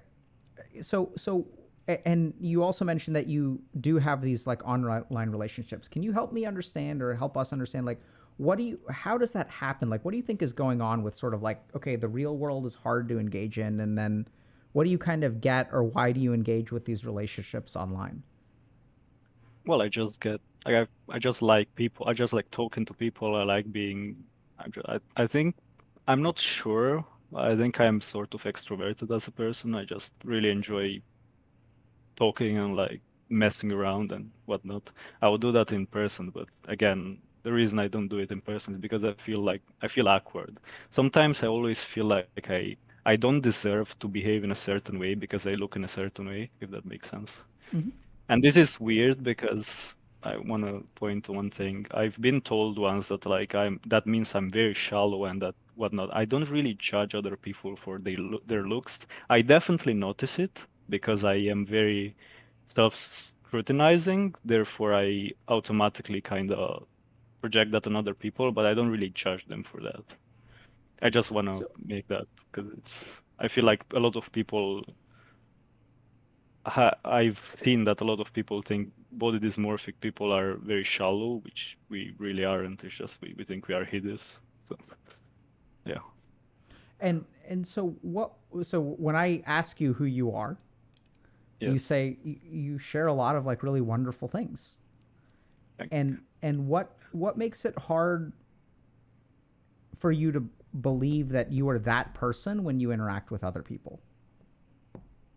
Well, I do believe that. It's just I don't think it's like I wish. Yeah, that's another thing I wanted to touch on. I don't know if it's I don't feel like I'm enough because I am not that perfectionist as a person, but like in this case, yeah. For example, I will give you one little example and we can like maybe go from there. I I played the league a lot, very lot, very much lot. Sorry for the England, but when I say league, I just go mental. Um, I didn't play in like 1 year or something, and I never was really like I was a gamer, but it was just a coping mechanism. I never really liked games and too much, and like I basically went through hundreds of accounts. Like I wanted to get challenger, but every time I hit it like master or like whatever, I would just be, oh, this win rate is not enough. I wish it was like higher. Otherwise, it doesn't matter if I'm like just one of the challengers. I just wish I was, you know. So I don't know how much that applies to the rest of my life. I Well, what do you think is going on there? So you made lots of accounts and you would well, climb to master and then you'd make another account? yes, I would be like, oh, this win rate is not good enough. Now have to like after this, like it's only downhill, and I'm not gonna get like the 70 win rate that I want to like, be impressive and whatnot. And I'm just make another account, be, oh, next is better. I'm gonna get 70 win rate now, which I mean, I did this since I was like silver, since I started the game basically, right? I just perma went through accounts, and it was never like a good account, you know. Hmm? And I feel like maybe I'm doing to some extent that with friendships. I'm just like, oh, I'm not good enough, or like I said some dumb shit and like, or I lied about this, so I just eject from that friendship or like that relationship with the person, and I just try new people, and I try new people. I didn't really do that much in person because I didn't really have the opportunity with many people, but I've done that online. How does it feel saying that? I've thought about it kind of, not too much about this in particular, but it feels I don't know. It feels weird because I don't think I'm that perfectionist, but at the same time I have patterns that indicate that. So I don't know. Yeah, I know. I can understand why you don't think you're that perfectionist. I mean, I'm not actually hearing a whole lot of perfectionism either. So it's not, Okay. I'm hearing Wow, something thank else. you. Huh? I'm kidding. I'm kidding. No, nothing. I'm not hearing a whole lot of perfectionism. Okay, yeah. What did you think? Did No, you, no, no. I was memeing because I okay. thought you were like, oh yeah, you don't speak perfectly. Like I'm Oh, just, I'm no. just, I'm just, I'm just messing with you. Yeah, it's okay. Yeah. So what do you think, like, if you did hit that 70% win rate, what would that mean to you? I guess standing out, not being just being. I wanted to be like even in my gameplay, I always been a very flashy player. In everything that I did, I was always the kind of, I don't know if that's just who I am or it's like something that I want to be because of my life. Probably it's a mix of both. But I always been like the kind of trick shot player, the kind of like different one that does stuff differently. And it's like, so I don't know, maybe just to stand out, I guess. And if you did stand out, then what would happen then? I would just be, oh yeah, I'm cool now, I guess. What does that mean? I, I don't know. I'm just maybe better than others, or like I don't know. I don't like to see it this way because I don't think I care that much about being better than others, but like maybe I do. I don't know. I, I'm not hearing Perhaps. a whole lot of you care about. What do you care about, Tavian? What do I care about? Yeah, that's what do I care about in what way? Because I could go on a So I could I could go on an existential discussion here. I sure. don't be more precise. No, don't go there. I just what do I care about? What are you looking for Like with the 70% win rate? with the 70%. Just I don't know, just I guess standing out. I'm not exactly sure. And Just, what? like if you're 55 or something, you're just like one of the challenges, right? If you're 70, you're like impressive. You're like, you know. So I guess being impressive, I suppose. And I'm trying to figure out how to ask this. Um,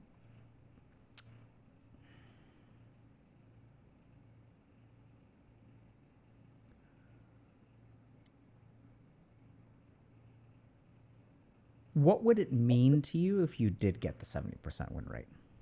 What would that mean for you, for your life? In League, well, not much to be fair, but Mm-hmm. um, it would mean like momentary pleasure probably. But then I'd be like, oh, on to the next challenge. I assume it's like some hedonistic stuff. I assume it's just it made no sense. Like that's why I stopped League and I just started trying to fix my life basically in Sure. during COVID. Yeah. So, Tavian, do you think that some of the experiences that you're sharing with us today like resonate with people that could be listening? I think to some extent, yes. What do you think are Uh, the parts that resonate with people? Maybe so, like obviously isolation, Mm-hmm.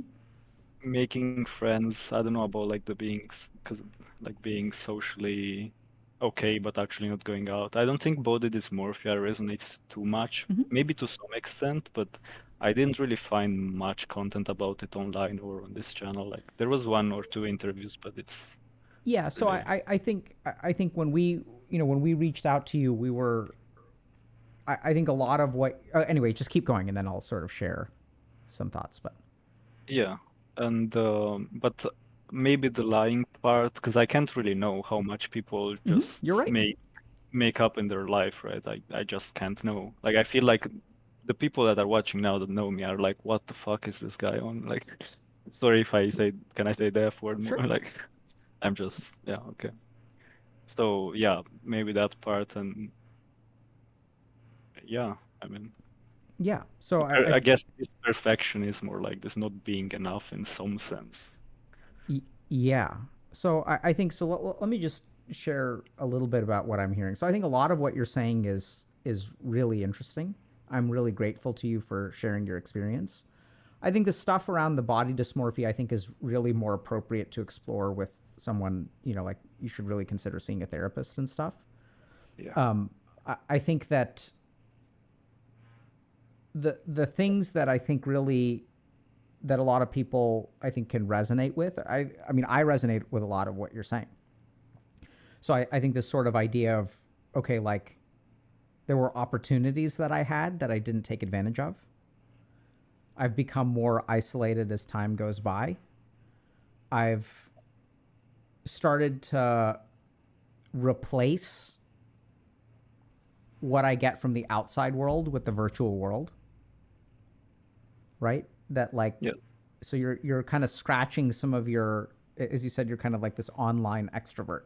And you're very Yeah. talkative, you're very insightful. It's fun to talk to you. Like it's Thank you. interesting. So I think a lot of people can resonate with a lot of that. And then I think we toss around this word perfectionism. I don't think it's perfectionism because I'm not hearing that you're beating yourself up for doing a particular thing. So we'll talk about that maybe in a second. But so I'm kind of curious, like, what do you think you're looking, or so I'm sort of smelling or sensing a similarity between you telling small lies and shooting for the 70% win rate. Does that Hmm. make sense to you at all?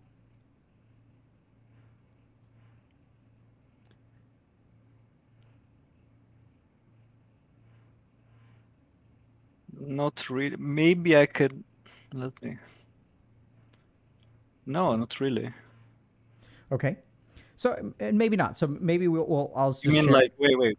You mean like you think I'm coping that I can't get 70 win rate, but it's like that's like a lie to myself, or No, no, that's what no. you mean? No, Or no. I really don't. I'll explain in Then a I have second. no idea. Then I have no But I'm idea. kind of curious. So if there are like people out there that have become increasingly isolated and increasingly kind of like it's hard for them to go out, do you have any thoughts about how they should approach their situation?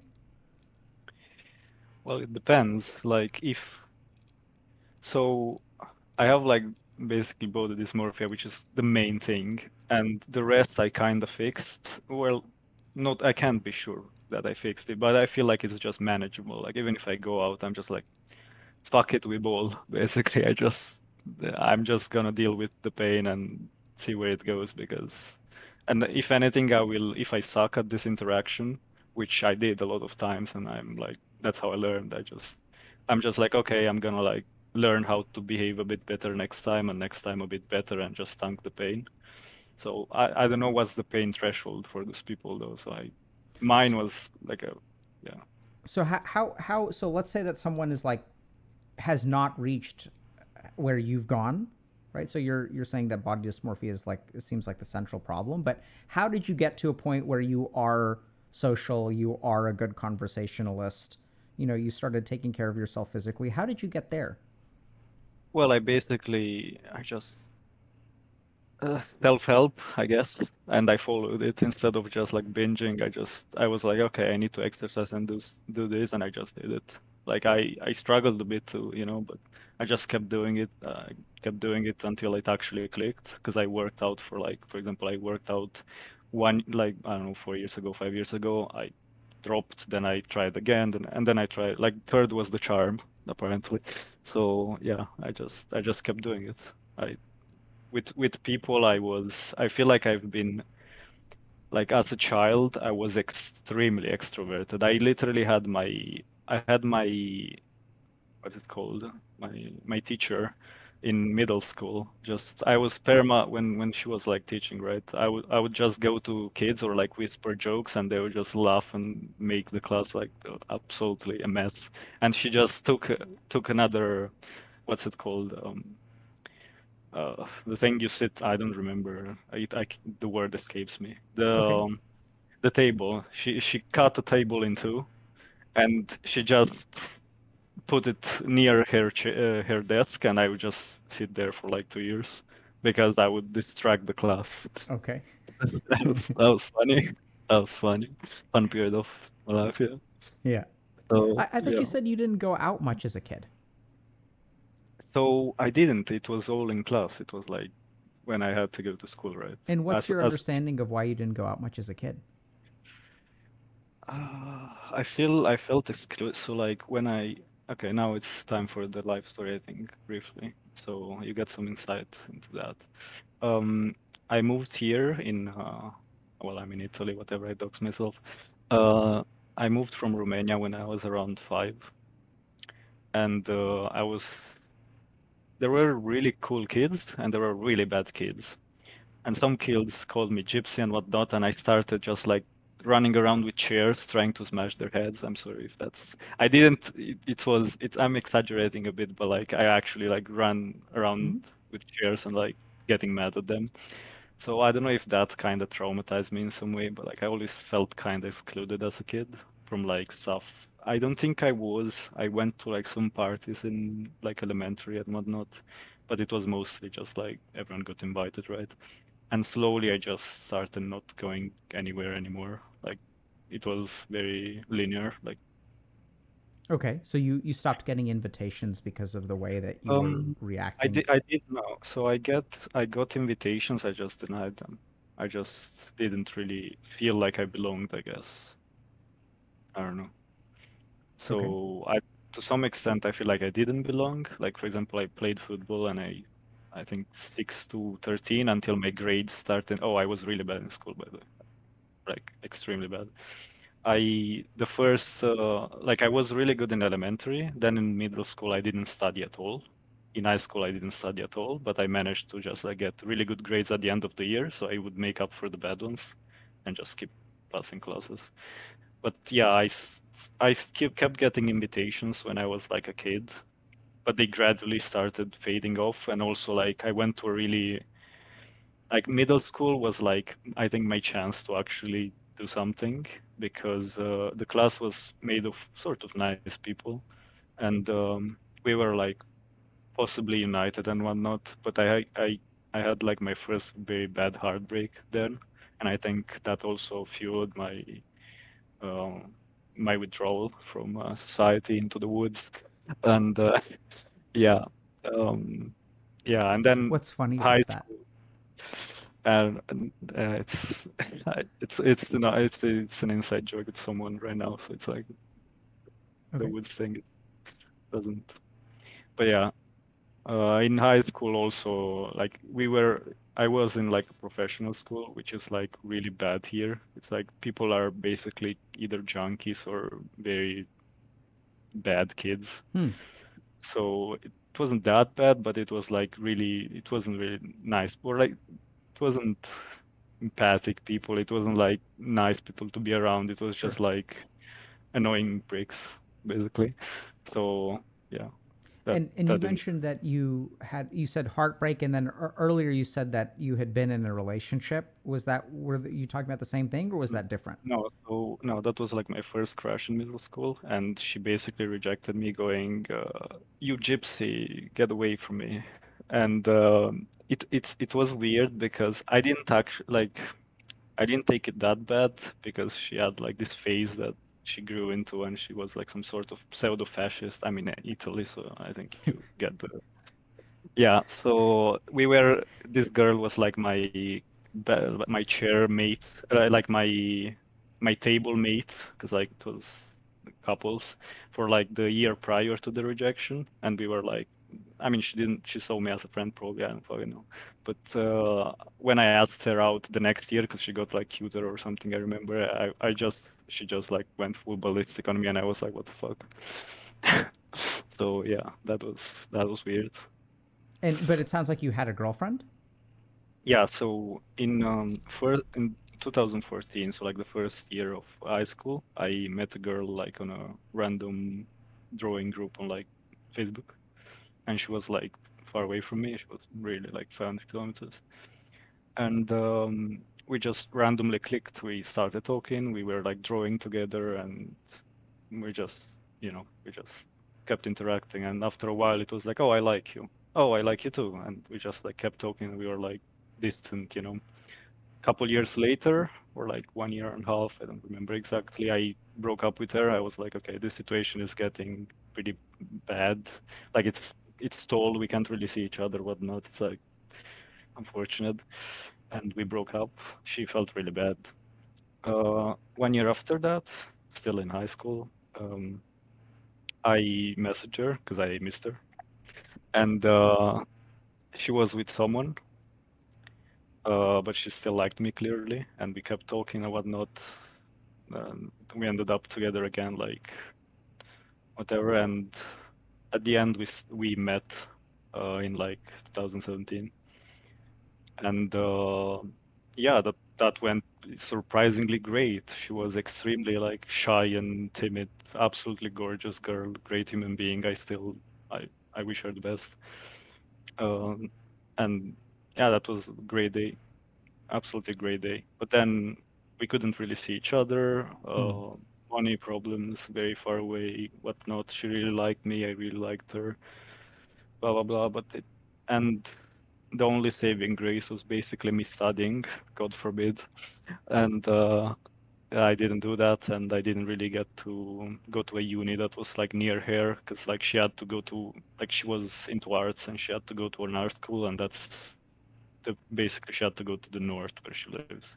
So the only way we could see each other was either having a lot of money, which we didn't do, didn't have, or me going to the north by getting some sort of like, I don't know, the word escapes me, but funding, Yeah, because I was like a scholarship. good student, scholarship, yeah. But me, a good student, nice one. Yeah, so I didn't do that, and yeah, it started fading away, and we eventually just were like, okay, this is not going anywhere. We met, and I just had her cry in my arms for like 2 hours just because we broke up, and that was really bad. It wasn't like I thought I grew kind of bored of it. I feel like it was like the first time that I broke up with her, because this time she actually broke up with me, but she didn't want to. And I feel like it was the first time. I was like okay at first. I was like I feel like I grew bored of it because whatever, nothing was happening. But then like it hit me really hard, and that was like a really bad experience for my life for sure. And that was in the last year of high school, basically.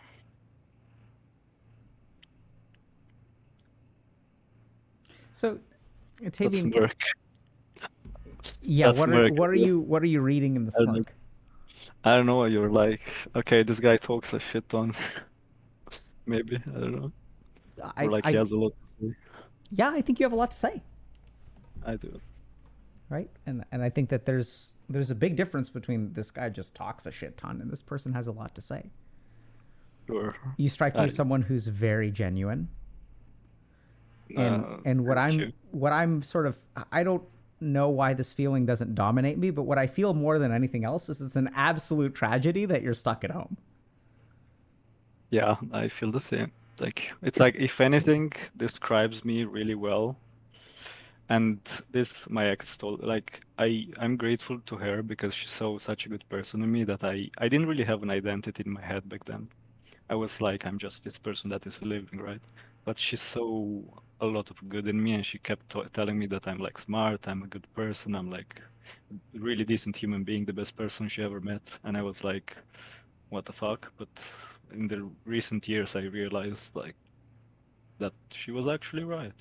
So I'm grateful that she planted that seed in my head, I think. A lot of what I am today is because of her, for sure. Yeah.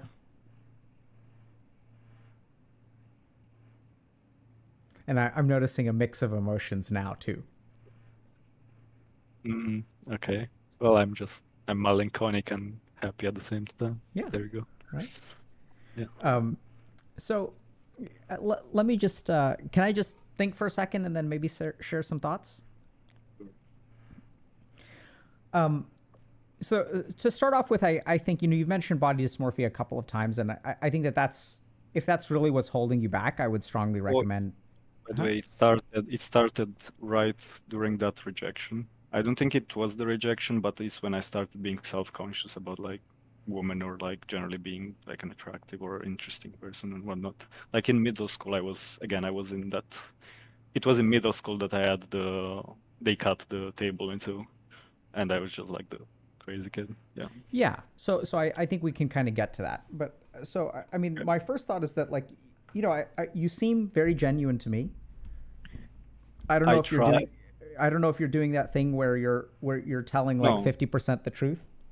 no, No, zero. it's okay if you are. I'm Still not. no, no, no. I'm. I'm not. You I'm can not asked. do one thing. Wait. Do one thing. Ask me at the end of the interview if I did it because I still don't know. Like if I stop doing it, I feel like the way I stop doing it is just getting a life, basically, making it interesting. That I find it interesting. So Yeah, that's I don't think it's actually very important whether you're doing it right now. I was just saying I just don't know. But no, no. I what? try not. I don't Yeah. want to because for the sake of the interview, the other people and my situation, obviously. So I So don't. what I'm hoping to do is let's just try to talk a little bit about, if it's okay, I'll like share some concepts with you, Okay. and how can we kind of understand, maybe some of this stuff applies to you, maybe some of it doesn't, but there's a lot of stuff just in general about the mind and especially the ego Okay. that I think could be Mm, useful to you. Is that, yeah. how Yes. does that Yes. sound to you? Yes. Okay. Go ahead. So I'm going to have to do some switching around of things. So I'm going to move you over here. I'm going to screen share with you. I have no idea what you're doing because I don't have the stream open. If that's No, yeah, you don't need to have the stream open. okay. Yeah, It's sure. unless you want to talk with chat. So can you see that? No, hell no. I don't want to see chats. Okay. Good. Okay. Good. So let's Love you, chat, but talk can't for a do that. second, Tamien. Okay. So you say, so let's understand a little bit about how the mind works and like what's going on here, okay? Okay. So, Sorry if I go a bit dark, but I have to. huh? Sorry if I go a bit dark, but I have to full screen and it's just Oh, the that's light. fine. I've I will. switched the streams so that they can see what you can see. And Okay. okay. Sure. So, okay, here's Tavian. Oh, Tavian's yellow. We're gonna switch Yes, you over I to white. prefer green, but you do you. Oh, okay. No, we can do green. I'm kidding. Go ahead. Go ahead. Okay, so here's Tavian. Okay, and Okay. Tavian's a kid, and Tavian is like such a cool kid. He's extroverted. He gets people in trouble. His teacher, you have to sit next to the teacher. Like, this is Tavian. He's like, Yes. he's joyous, and Tavian Hell yeah. overflows. Does that make sense? There's just so Okay, much sure. life in you, and it like spills out onto other people, and like in a good way, but also like a Okay. frustrating way for your teachers. And Hell yeah. I think what we even see in you today is the same quality of like bubbly joy, overflowing, Oh yeah. lot of I'm emotion. You feel things intensely, you kind of live intensely, and like you're moved by music and love, and like Hell you've yeah. got the soul of a poet, bro. Thank you. Thank you. I You know? wish, but Yeah. And so I think we saw this person today, and I think this person's great. But then something kind of happened, right? Sometimes in life, what happens is we'll have some kind of like traumatic events. Um, and then so you mentioned things like body dysmorphia, but it can be something. Maybe Yeah. rejection is a really common one. And I'm Yeah, not sure. Yeah. I'm not, I still don't know if anything in particular was like, I think it's just a pile of things, honestly. I don't have one thing that, except body dysmorphia. Yeah, yeah. So we'll get to that in a second. I think another thing that's actually very common is we have no idea if you have this or not, but I think one thing that we've seen a lot is kids who are class clowns oftentimes actually have ADHD. So Mm. like some things that I've noticed is that when you're the class clown and when you don't do well in school, like you made this joke and you're like, ha ha ha, I do well in study, lol, as if that's possible. People who are highly curious, people who have trouble with follow through, who will get excited about something and then like not follow through with it. Like sometimes that can even look like something like ADHD. So I'd say for these two reasons, like you should definitely consider getting evaluated. I know you've got financial constraints and stuff, but so since that's not really an option, like we're going to kind of steer clear of that. But I think we can still talk about things more generally. Okay. So once you have this, for whatever reason, something over here changes kind of like your being. And what happens is we've got one version of Tavian here who is like, thoughtful, funny. And then there's this other version of Tavian. So when you go out, Tavian, what do you think people think about you? Um, well, okay. So when I go out and I don't eat and I don't move my face too much, I think they think, okay, this is a normal guy, maybe perhaps handsome. I have no idea, but you know, just Okay. okay. But And if you when I do don't, use your face when you go out, what do people I think think then? this guy is the weirdo. Also, the fact that I don't have a background, they can't background check me if that makes sense. It's like I don't have social media. I don't really have my like I can't really like for example, they tell me, "Have you been to this place or do you know this place?" And I literally live there. I'm like, um, no, like that. That's that kind of. I feel like people just go, huh, what? Okay, so let's talk about that. So people just go, huh? So like you mentioned weirdo, like what are some other words that you think people will think about you when you go out? I don't know. I feel like they just can't really know who I am or like read me in any way, except like just the person that I'm being in the moment. That they just like either assume bad things or they're like, oh, this guy maybe is a freak, maybe not. I have no idea, like something like that. Okay. Assume bad things, question freak or not. Okay. So what do you think about those thoughts? Well, I think mm, they kind of make sense to some extent. Like I surely could approach better situations and like I feel like I will get when we get to attachment, I will tell you what I did recently, but um, yeah, I feel like I need to find a way in which I come across as like not very social, but in a normal way. Because I feel like I just try to hide stuff or either like lie about stuff. Sometimes people might catch the lie and they'll be like, what the fuck is this guy doing? It's like Okay. discrepancies and whatnot. Or they're just like, I can't really, like what's going on with this person? Like he Okay. doesn't have Insta, he doesn't have this, he doesn't have that. Like All what's up right. with you?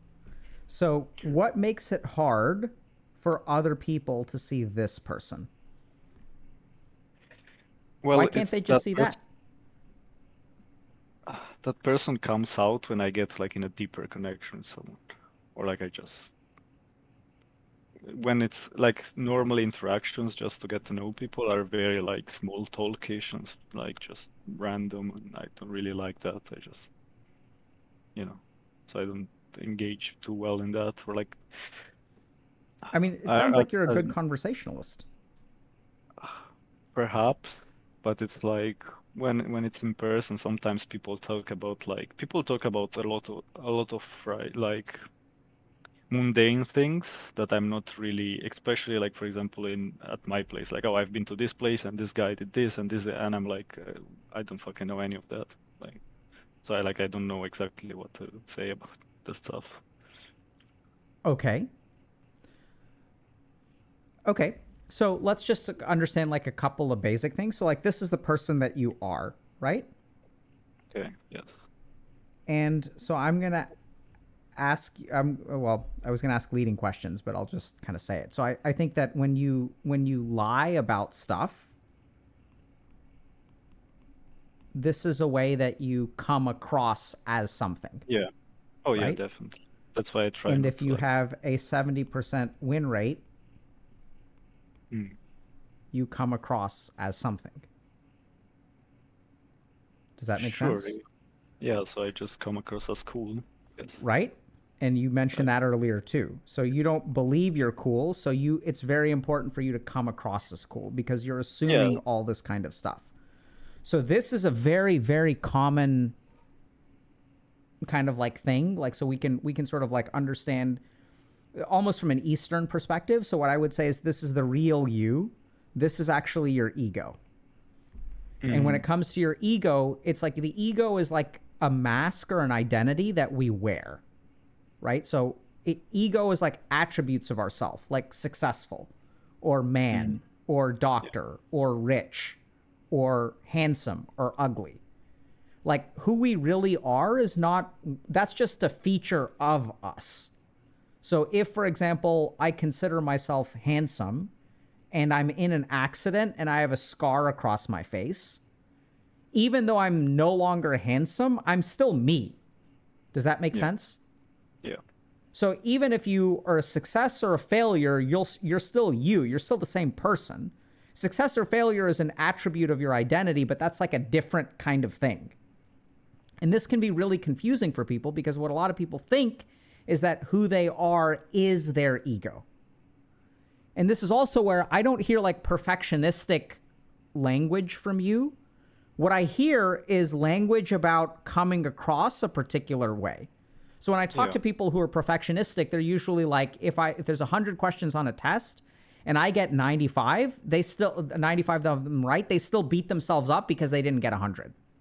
Yeah. What They I'm care. really They do care about that. They don't care that other people tell them it's good. exactly. And what Yeah. do you care about, Tavian? Yeah. I guess I still care about what other people think about me. That's Absolutely. I just externalize uh my happiness. Yeah. Or I, like not happiness, but yeah. well, I mean, so that's the interesting thing. Like, are you unhappy? Um, I am. I mean, I'm very unhappy about my situation. Yes. You're Fundamentally, unhappy. as a person, I'm very happy. I feel like I feel like I'm a child. Like, I don't know. I just get excited about a lot of stuff. So like it's like weird. Like my Yeah, situation makes me sad, but fundamentally, I think I'm more happy than other people. I think you come across as happy. And Thank you. it's kind of Yes. weird, right? Because you're like, oh, I like can't leave the house and I have Yeah, body dysmorphia and exactly. all this kind of That's stuff. that's why that persona works so well. So this is what's kind of interesting is that like we think that those kinds of things determine happiness. Yeah. That since I don't have friends, so not having friends correlates with being sad and alone, sure. But this is what's really bizarre is if you look at things like Buddhist literature, for example, they'll say that you can experience negative emotion and be happy at the same time. That like Yeah. sadness and contentment can coexist, peace and sadness can coexist, and also like peace and joy or suffering and joy or suffering and accomplishment can also coexist. So this is another problem that we have that we think that peace and contentment are like linearly correlated with things like accomplishment and the achieving of desires. But what we're hearing from you is you have a lot of desires that are unfulfilled that make you sad, but you are still at peace. on some level, and you're kind of working on it and you want to get those things, that's totally fine. But do you see how like this kind of weird? I'd actually say Yeah. that you actually sound somewhat happy for Yeah, sure. but it's funny because all this diagram, well, not this diagram, but like the peace thing, I actually already elaborated it in my mind. I was like, why am I so happy? Like, I should be sad because maybe that would make me fucking do something more, or like, Yeah. So I'm like, I'm too at peace for like my situation, maybe. yeah, and I kind of get that, right? And this is where like I've seen this a lot with people that I work with. Even if you have a particular diagnosis, you can still be at peace and have like an active, some degree of like mental illness, right? Which is Yeah. also confusing for people. So what I'd say is that the key thing about whether you're happy is whether you're here or you're here. So your state of mind will determine whether you're happy or not. So if your state of mind is dominated by your ego, so if your mind is literally thinking about what other people think, and I have to find a way to come across as something because what I am or the way that people would perceive me is not enough. And for some reason, you're not able to channel this person. You're not able to sit with this person because when you sit with this person, you come across as really genuine. You're funny. You're very likable and charismatic. Like you form all these relationships online, but this is like the core of the problem. And this is not really psychiatry. It's really just a Buddhist understanding of the mind, which is that when our mind operates from ego, that's when we start to think all these things. And that's where like all these behaviors start to come out. Right? Because now, like, why do you lie? Because I have to come across to something. Why do you have to come across to something? Is because people can't read me and they're going to think I'm a weirdo. Yeah. They're not able to see this person. Whereas whether they're able to see it or not depends on whether you let yourself be that or not. Yeah. What do I you think think about that? I think I realized that to some extent recently. The group of friends that I told you, I kind of made a vow for myself to be genuine, but I did it at first. They know a lot about like my issues, but they don't know the full story, and I spiced it up again slowly in time because of reasons. Okay. And but that made me realize that like I can form deep connections and people can like me a lot, like on a deep level, not just like this guy that is like extroverted, is cool, whatnot, but like I generally like form connections with people.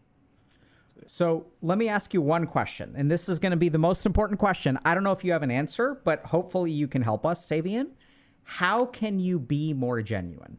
What makes it hard for you to be more genuine?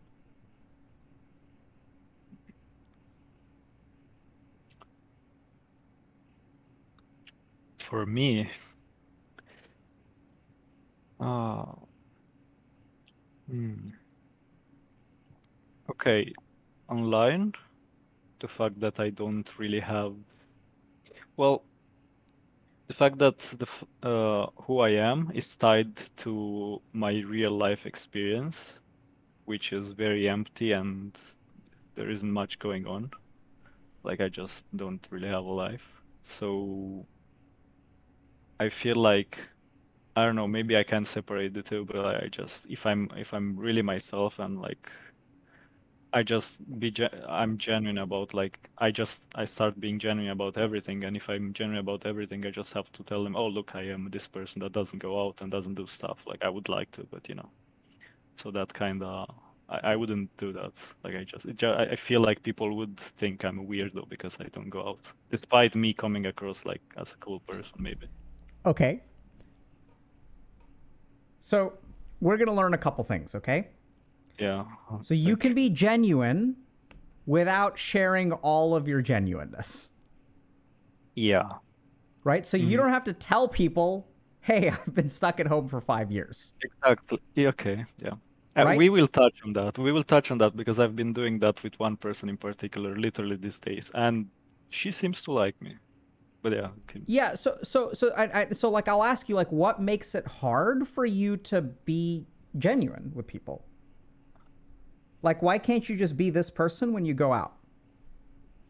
Oh, when I go out in person, I feel like online I can do that nowadays more. Mm? I feel like it has just been a reaction that I felt like when I was like more insecure, and it just built up with the same relationships, and those people now just think of me or something, so I can't really just break that and be like, oh look, I'm doing that literally right now. Like people are watching and they're gonna be like, oh, Yeah, I was this honestly, Tavian, I was very surprised that after talking about body dysmorphia so much that like you're showing your face on stream.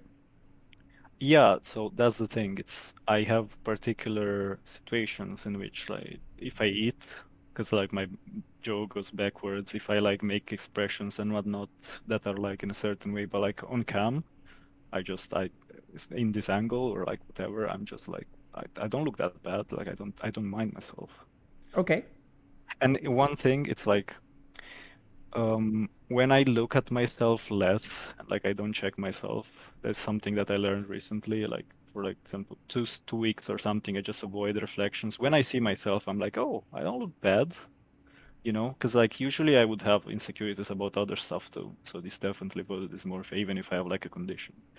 I would just be like, oh, my eyes are a bit weird, my hair is a bit weird, my head is a bit weird, right? But when I don't check that for like 2 or 3 weeks or something, I'm just like, when I check myself again, I'm like, oh, this person that I didn't see for a while is like almost like a bit of a stranger, and like it looks okay. Hmm. Okay. That I think But there's yeah, an interesting takeaway there about yeah, it's a little, yeah, yeah. And maybe but that can help other people too, because I've yeah, been so giving that you advice know to some what people. what I It's more, would kind of think a little bit about is like being this person and what makes it hard for you to be this person when you go out because it does sound like you actually go out and you have a it's lot. What do you mean? It sounds like I go out. I mean it sounds like you leave the house. Yeah, but I don't really interact with people.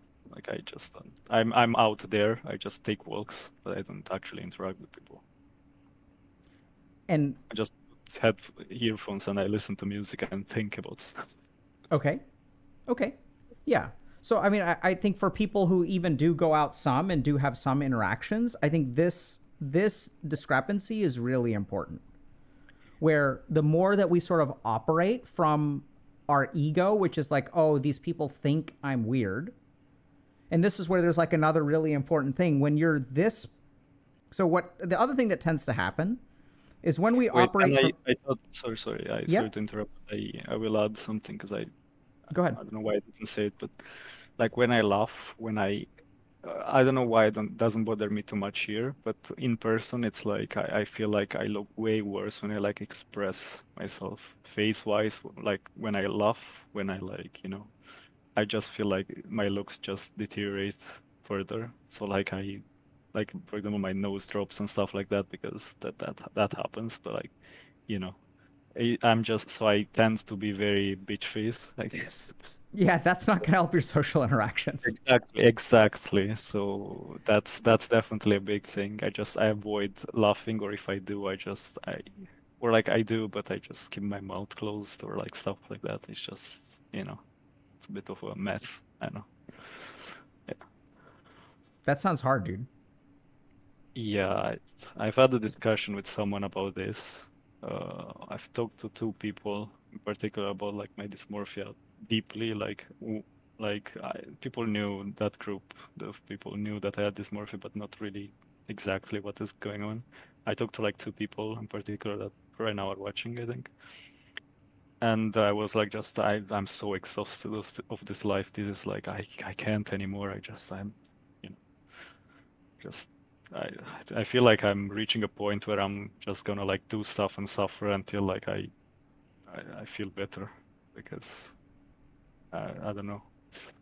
I don't exactly know how to fix it. I don't know how to feel better about myself. So maybe I'm just gonna be, oh, I look bad, just leave looking bad, if that makes any sense. Yeah, I mean, I think the real tragedy here is that I don't know that there are ways to fix it per se.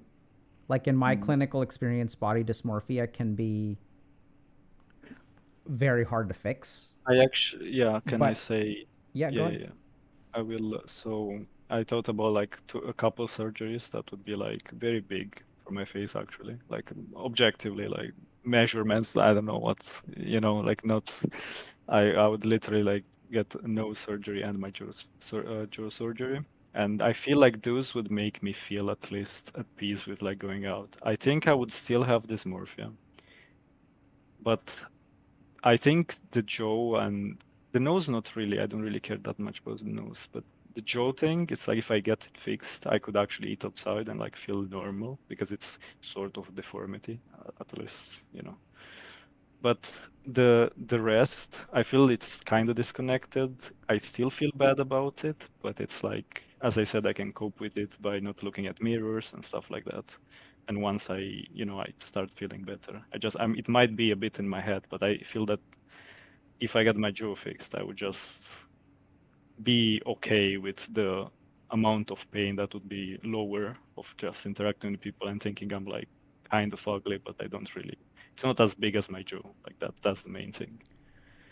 So I don't think there's. So I think that if you're thinking about getting surgery, that's absolutely something you should talk to a medical professional about. I did, and it's like too expensive. So I like my plan was basically just study and like get my degree, get money, and fix my jaw and stay inside until then, and then just start having a life basically.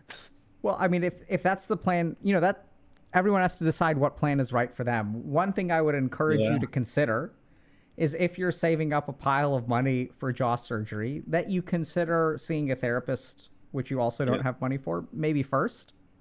Yes, that's also in the plans. Because I, some data, I don't know the studies very well, but just so you understand, like generally what happens with people with body Mhm. dysmorphia is when they fix one thing with a surgery, You find they need another. to fix something else afterward, and Yes, it becomes sometimes a never-ending list of surgeries because the core problem doesn't get fixed.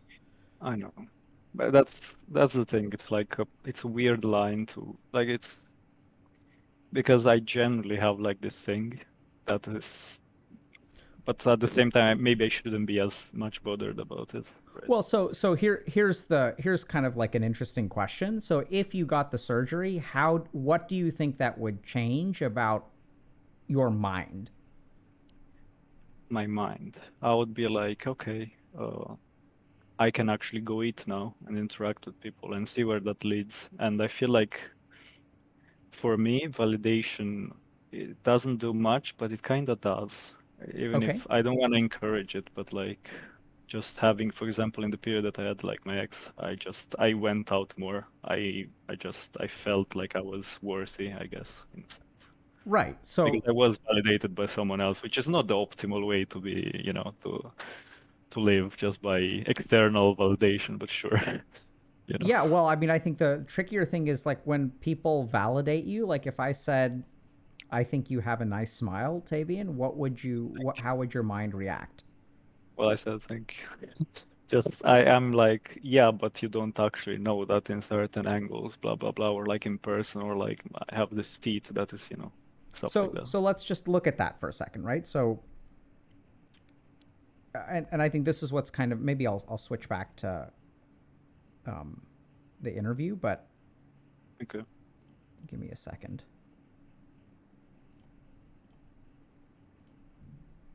So I think we're kind of back to talking for a second.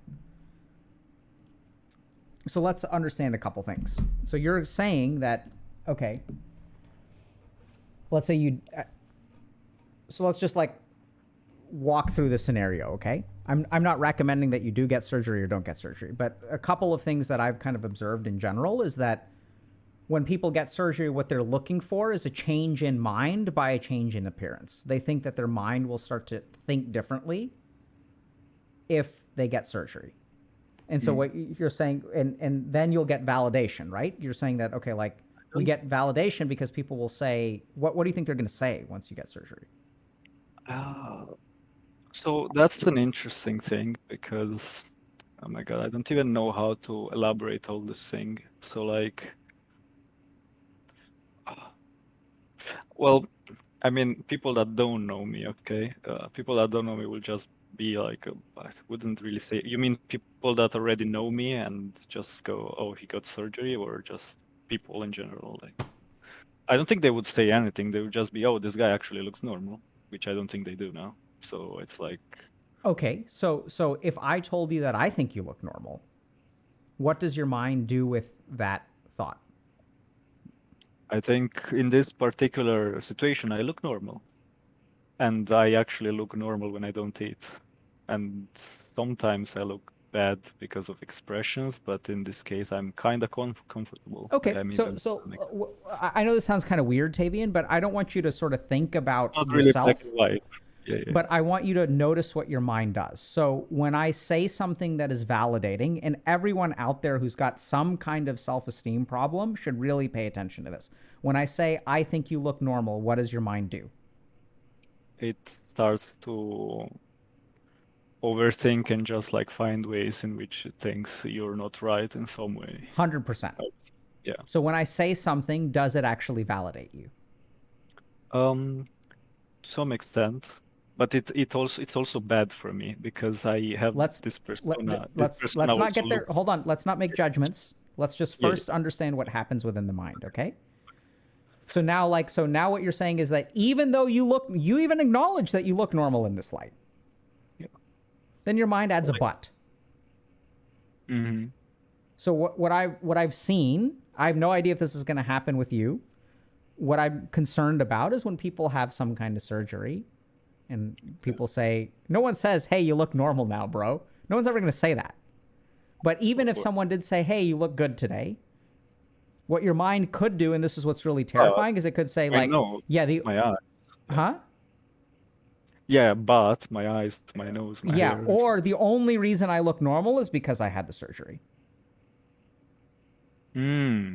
Interesting. So I would feel like, I don't think I would feel like that personally. I don't know. We have no idea. My point is that you've got to be careful because sometimes when we look for an external fix, which by the way is what 70% win rate is, right? Because because the 70% win rate has nothing to do with the happy you, because you're already happy. You don't even, so this is where the sort of conflict comes in, where you recognize 70% doesn't mean anything to me. Which Tavian is that coming from? That's coming from the green Tavian.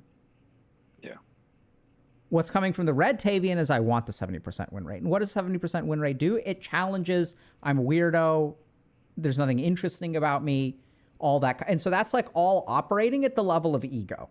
And then there below that is the level of self. It's the virus in my head. Okay. It is.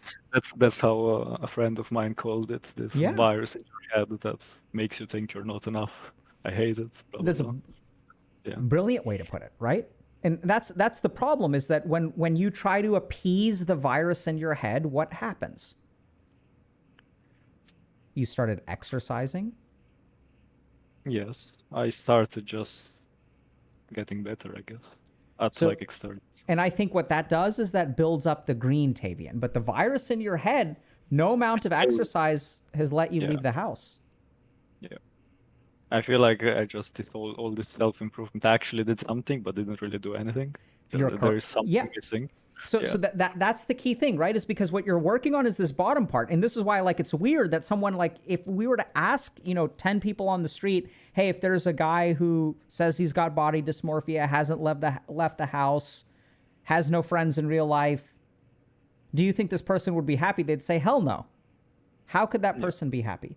But this is where, like, this is what's kind of weird, is like virus in your head is a great way to put it. That's a completely independent thing. Yeah, props to him, I guess. Yeah. I think he also just messaged in the group being like, yeah, it's funny. Yeah, right? And so there's something that keeps us from, once we have a sense of our low self-esteem, and this is where, like, we can look at theories of trauma or whatever, right? People literally called you a gypsy. You had a friend who you thought you had a good relationship with that rejected you. There's all kinds of stuff that can convince us that we're weirdos, that we don't have something good, that whatever. And then what happens is that part tries to fix itself by, okay, like, if I wear fancy clothes, if I get a 70% win rate, since my life is boring on its own, I have to lie about 50% of it so that other people see me as cool. Bro, you're cool. Thank you. I think that, but it's that's why I'm doing this. So right now. Do you see the conflict? Yeah. And so this is what's so challenging for people, is this is why I like this kind of yogic perspective, because the more that we operate when our mind is being run by the ego, all of the negative stuff is there. And when our mind is not being run by the ego, all the positive stuff is there.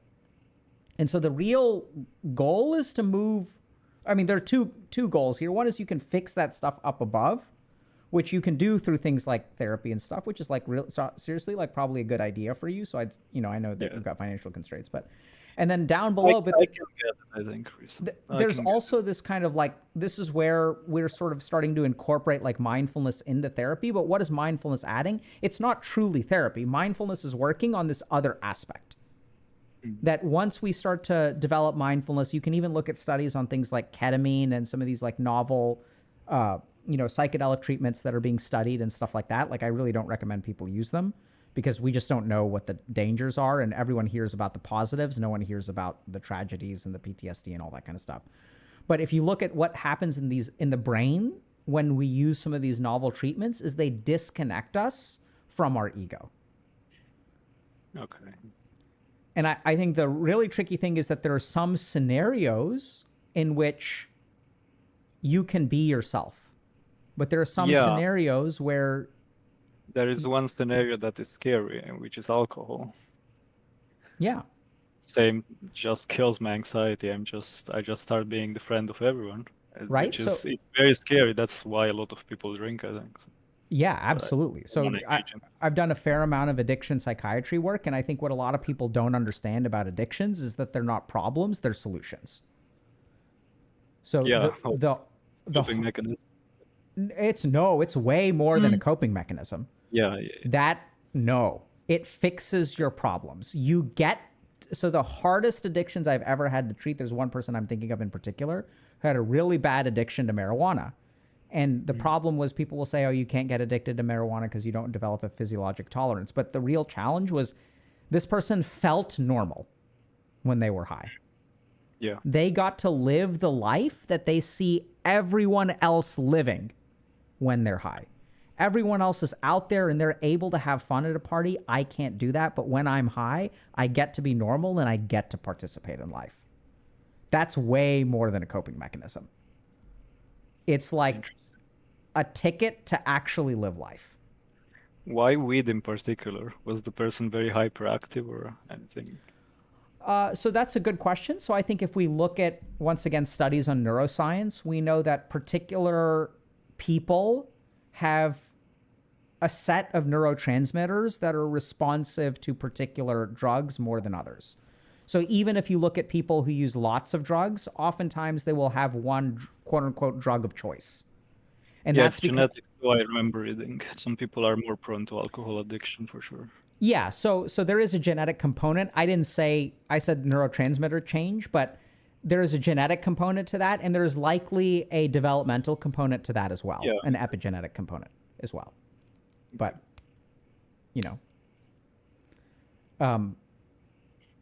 just kind of going back, I would strongly encourage you and everyone else out there who's like struggling with this dichotomy, because oftentimes people, even who have quote unquote self-esteem problems, can recognize that there is a part of me that's good. There's a part of me that's genuine. There's a part of me that I can be proud of. There's a part of me that's content. The problem is that our mind is not able to operate in that space, and that it gets hijacked by this other set of thoughts. It's almost like you're opening up like a new program in your brain and the virus activates. And the real challenge, so you can sort of fix that, right? So things like therapy, and you can also work on the relationship between like these two things and where you sit on a given day. Yeah, I think I'm kind of working on it, which is, it started with a group of friends. It didn't function properly completely, but it's getting a bit better. And as I said, like right now I'm talking to a girl that at the moment is like far away from here, is in her hometown. And I've been like, I didn't push my problems or like I don't really have anything going. I was more like, okay, yeah, this is who I am. Let's talk about like random topics. She liked me and I liked her, and I was like, oh yeah, but I don't really do much. I'm like in this period of like transition where I'm trying to like fix my life and like do stuff like study and just like be productive, but I don't really go out too much. But I would like to. And she was like, oh sure, yeah, we can do stuff together and stuff. So it's pretty cool. I found a bit of a middle ground here. Hope I don't fuck it up. Yeah. Yeah, and so I think the other problem that people tend to run into when they have a problem is no one wants the middle ground. You want the high ground. You want to go all the way to the top. You want to fix it, right? Yeah, I guess that was the first instinct Of for me. course. And who can blame you? Like you want to be comfortable in your Yeah, own skin. You want to be proud. yeah. You want to have that 70% win rate on League of Legends. You want to hit challenger that way, No, right? I don't. You don't want to be That that game, get that game out of my life. 55% win rate scrub on challenger. Like who wants that? Like Yeah, I want to be cooler, right? I yeah, want people to be impressed when they see me, not think that I'm a weirdo. And so the other yeah. tricky thing is that if you want to like understand a couple of other principles, or I'll just share. So Mhm. when our mind is occupied by controlling the perceptions of others, that's when the ego is active. Yeah, So there's a big difference between I want people to think this way about me and this is who I am. Some people may like it, some people may not.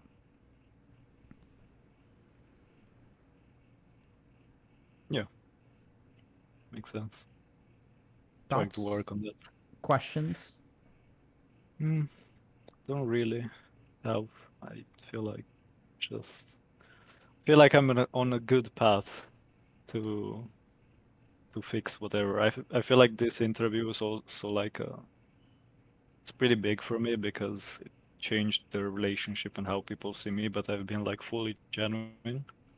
And like a lot of things that I said and whatnot, that's they didn't expect, or like that's just me, right? They When you say they they they knew the didn't person. expect, Yeah, well, they knew the persona. Now they're like, what the fuck? This guy actually is not you're the way falling he. into the same trap. Oh You're yeah, okay. you see that? I'm thinking about what they're thinking, sure. Yeah, right? Yeah. How do you know? Well, yeah, but that's the thing. It's like I did that just so I can like not like Oh, I am who I am, and hopefully they're okay. Yeah, I'm doing it again. Like hopefully right. they're gonna accept me for it. Yeah, yeah, You see? Oh, you did this interview to prove. You know, so yeah. I mean, if you say the interview was big for you, I think so too. I think it's been educational for all of I don't us. think I did it to prove anything. I just felt like just stopped lying. So I'm trying Yeah, to like I this get that. part. I get that's why I point out this crap at the end because I don't think that you've been trying to prove anything to anyone this whole time. Yeah, I do get the sense that this for interview has myself. been a step for you on your journey. It's been Yeah, another middle ground where like, hey, I'm going to show my face on the internet. I'm going to talk about these things. I'm going to be genuine. I'm going to be authentic. I'm going to let people reject me or accept me. And how are you feeling right now? um, proud of myself to some extent, I guess. I'm Uh, proud of you too, dude. Starting to even like with I want to talk about attachment issues, but I feel like I started being a bit more like like whatever. If she likes me, good. If she doesn't, no, good enough, good too. I should do that with friends too, but it's Yeah. So I think there's something really cool about. So half the time, I don't know if it's really half, you're trying to make other people proud of you, right? You yeah, want other people to be impressed. And when you say, I'm proud of myself, that's the important thing, yeah. right? That's been like a thing that started to happen more and more in the Yeah. recent And months, as you are proud of yourself, that turns into this thing that we call confidence. Mhm. And confidence comes not from avoiding our problems, but actually facing them. And then what you Yeah. realize is like, oh, this was not, because I'm sure, I imagine that you thought through a couple of disaster scenarios about what could have happened today. Maybe you did, maybe you didn't, but I thought about not being able to express myself properly, just making right? a fool of myself. Mm-hmm. Yeah. Right? And did you make a fool of I yourself? did I didn't I didn't think that would happen though. I was like, Yeah. yeah, it could happen, but most of I Yeah, think I'm that cool. that Fine. confidence is really butting up with you. I can see that, Yeah. right?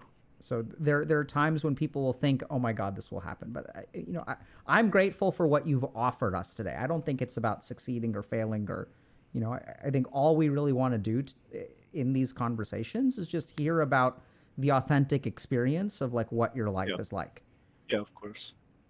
and I'm grateful to you for that. And hopefully, we all learned something together about the mind and the ego. Hopefully, that made sense. I don't know if it did or Yeah, not, but no, I that a lot of this stuff I already like kind of uh, Yeah. explored because that's a lot of what I do, right? So Yeah. it's working even like as a It's I've very, always been self-taught in everything, even like yeah, anything I do, drawing, everything. It was just that's I super just cool, do man. it myself. So Yeah. seems to be working. So proud Yeah, of cool. myself. Well, thank you very much for coming on today. Thank you for having me, and that was pretty big for me, I think. So yeah, I hope I helped other people too. If you struggled with anything similar to me, maybe got some insights. So, Awesome. Well, take care, cool. Tavian. I'm pretty sure you helped a lot of people today, so thank you very much for that. All right. Thank you, and Take thanks care, for man. having me. Bye bye.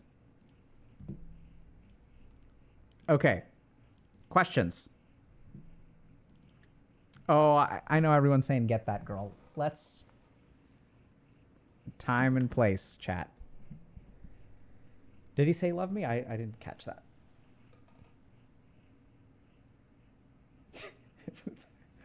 We love this guy. Yeah. So here's the thing to remember. I know it sounds weird. So we all think we're unlovable. We all think we're weirdos and that people won't like us. Right? And why do we think that? We think that because there are times in our life, usually when we weren't very socially aware, where we offered our authentic self to someone when we're like 10. And we're like, hey, I like you. Will you go out with me? And boom, they reject. And why do they reject? Because they're 10. And they don't know how to politely let someone down. They don't even know how to manage their own emotions when someone asks them out. Right? And so oftentimes what they'll do is like the 10-year-old will react. And we heard from Tavian today that literally like the first girl he asked out called him a gypsy and then blew up in his face. And like, that's going to leave a mark. The thing is, we carry that with us. We begin to believe, holy crap, I was vulnerable with this person. I put myself out there. What is the lesson I learned? Don't ever do that. And so we may live the rest of our lives trying to unbecome a gypsy, right? I have to control the perceptions of other people. Because the other really interesting thing is because in that moment, right, what's the lesson we learn? We learn that we get rejected because of a particular attribute. And this is like a wild example. I could not think of a better hypothetical. When we're like, this dude literally got called a gypsy. And that is absolutely an attribute of our identity. Right? It's not like you can't tell when you close your eyes and meditate what your ethnicity is. Like ethnicity is the way that the world reacts to you. And so what is the lesson that you learn? You learn the lesson that the shell that I show to the outside world determines whether people accept me or reject me. And then we start off on a whole different path of trying to create the perfect shell. And then we'll see all kinds of manifestations. Then we think about what does the shell look like from the outside? Because remember, it's a shell, like you're on the inside. And so then it creates all kinds of different behaviors. We can become overly accommodating. We can become doormats. We can become socially anxious, like whatever. Right? Sometimes, I mean, I don't know if this is consistent or what. Maybe there's body dysmorphia involved, like whatever. I need to look a particular way. But there's a whole spectrum of that, right? And this is what we call self-esteem.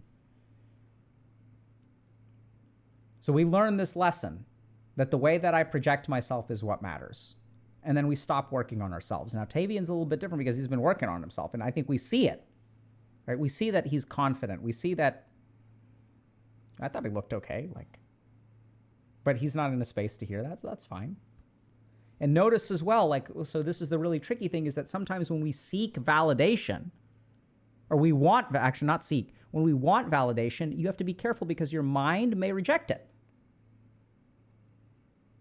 And then you're in a lose-lose situation because I'm going to do all this work. So I've seen this with people who especially have like imposter syndrome. I'm going to do all this work to prove to other people that I belong here.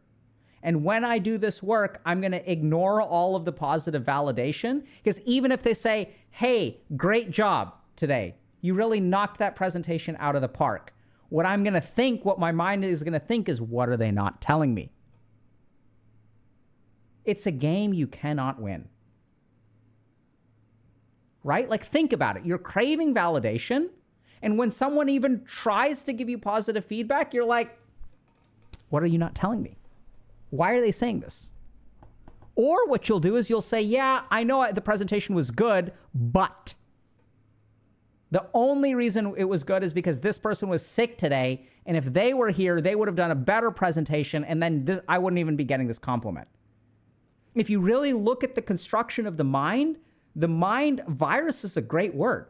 It's a virus that will hijack whatever is happening on the outside world, and then you can never even build your self-esteem because you won't accept the validation. And then the cycle repeats, right? Because now I don't feel good about myself, so I need other people to praise me.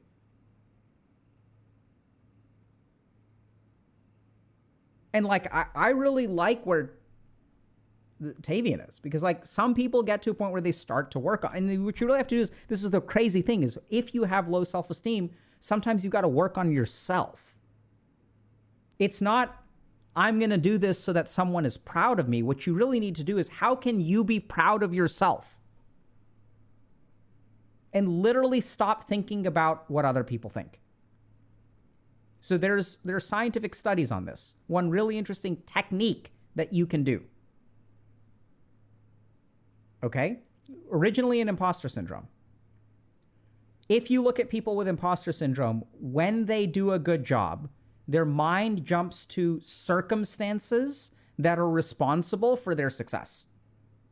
And it literally does not think about, what did I do for my success? So people will ask the question, how can I be proud of myself?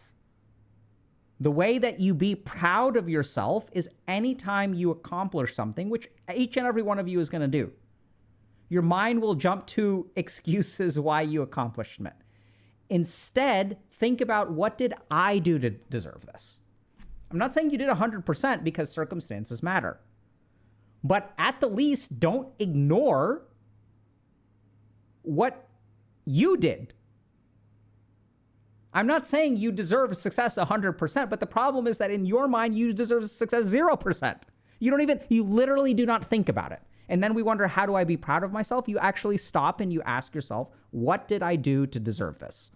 And usually that phrase sounds like, what did I do to deserve this?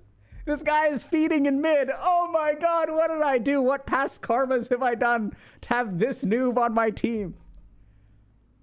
But you can use, what did I do to deserve this, for like positive stuff too. And we ask that question rhetorically, like, I didn't do anything to deserve this. That's incorrect. You did something. You showed up. You did some amount of preparation. You studied a little bit. You went out on a limb. You asked for help. There's something that you did. And you can give yourself a pat on the back for that tiny little bit. And the last thing that I think it's really important to take away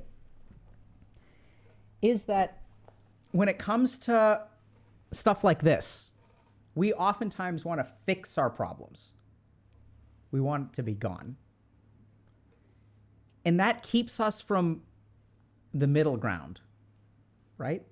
It keeps us from moving one step forward. Why don't we want to move one step forward? Because one step isn't enough. And if it isn't enough, what's the point in doing it? This is the trick that your mind plays. And this is why we never get started. Right? And then a year goes by and you haven't done anything. And then another year goes by and you haven't done anything. And then you beat yourself up. It's like, man, if I'd started 2 years ago, imagine where I would be today. Easy for your mind to say that. The question is, why didn't you start 2 years ago? And the reason that you didn't start 2 years ago is because you listened to the same damn mind.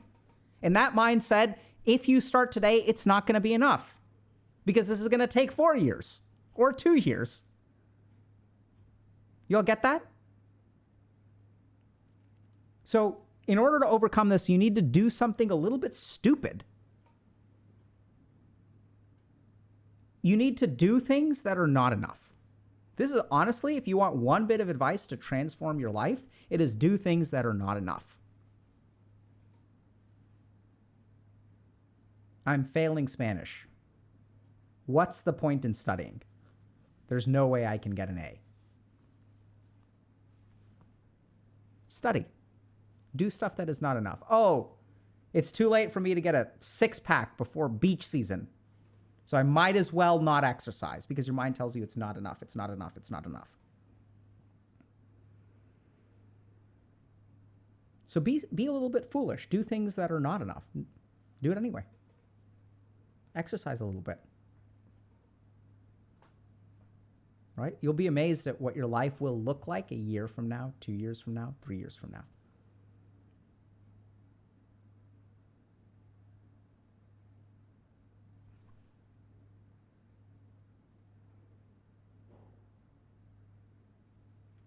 Everyone's talking about working out now. So for you, those of y'all that are paying attention in chat, right? That's like literally how I started working out. Study for 5 seconds.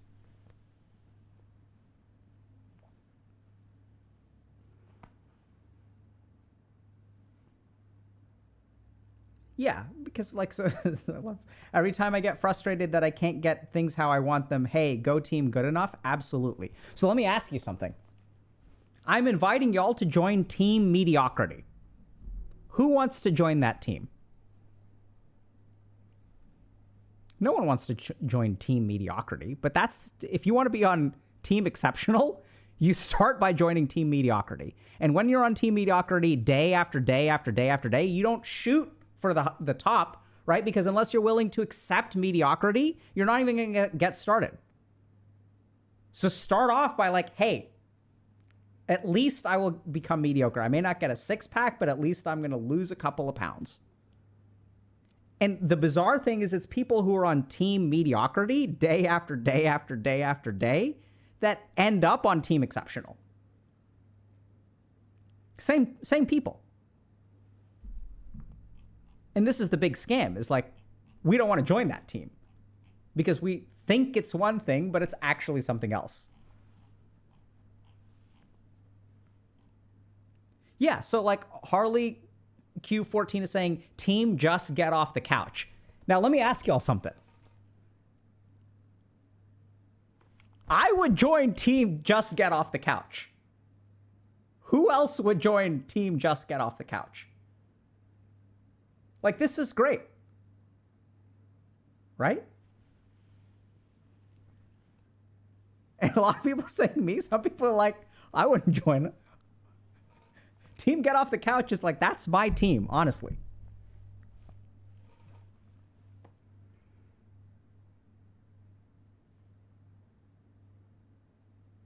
Yeah, team get out of bed, sure.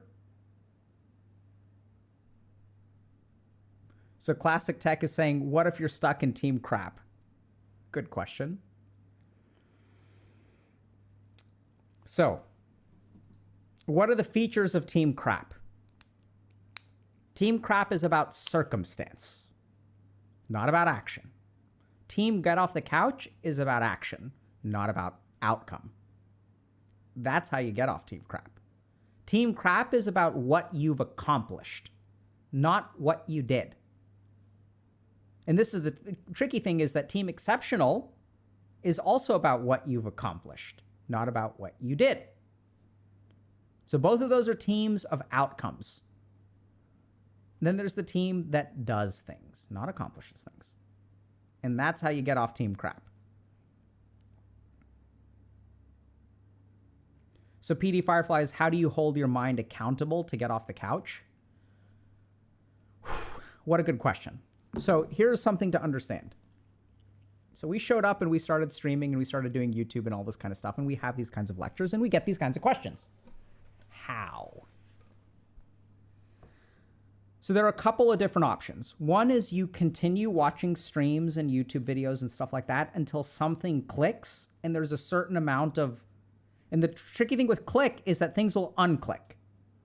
So the biggest problem that people run into is they think if I watch the perfect video, it will transform my life. Doesn't work like that. You can get a small amount of inspiration, but the problem is as soon as the video is over, the inspiration will start to decay. But over time, hopefully it'll build and you'll start to build momentum. But this is also why we literally started a coaching program, because we realized that some people are willing to invest in having made progress in a certain amount of time. So what I would say is that if you want to keep trying on your own, that's what we're here for, right? We try to help people DIY it. But if you're tired of like trying on your own, or more importantly, You want to have moved. You want to have gotten off of the couch in 6 weeks, 8 weeks, 12 weeks. Then you probably need help. So definitely check out our coaching program. If there's something that's more mental illness oriented, like body dysmorphia or something like that, I definitely check out working with a therapist.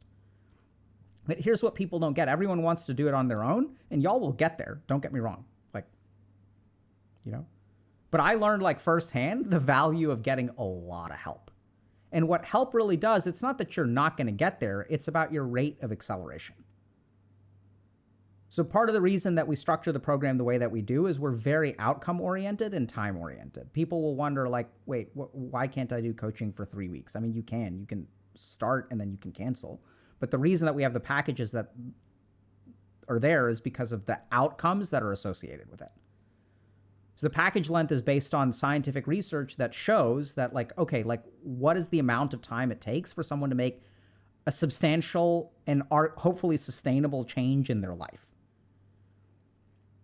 And so I think the real question is not how do you get started? You can use information and wait for inspiration. I think community is a really good place too.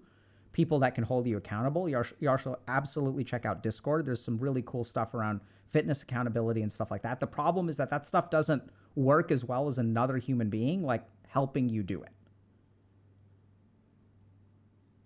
And so it's really up to you.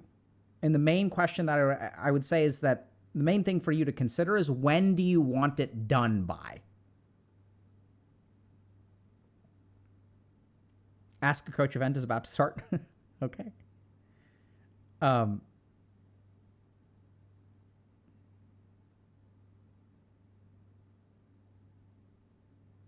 Okay, so if it's starting now, then y'all head over to Ask a Coach.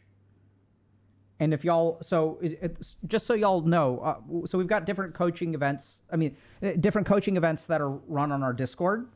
So these are our coaches who will be there, and y'all can ask them questions kind of like what we do on stream. Their answers are going to be a little bit different because their answers come from their own experience and stuff.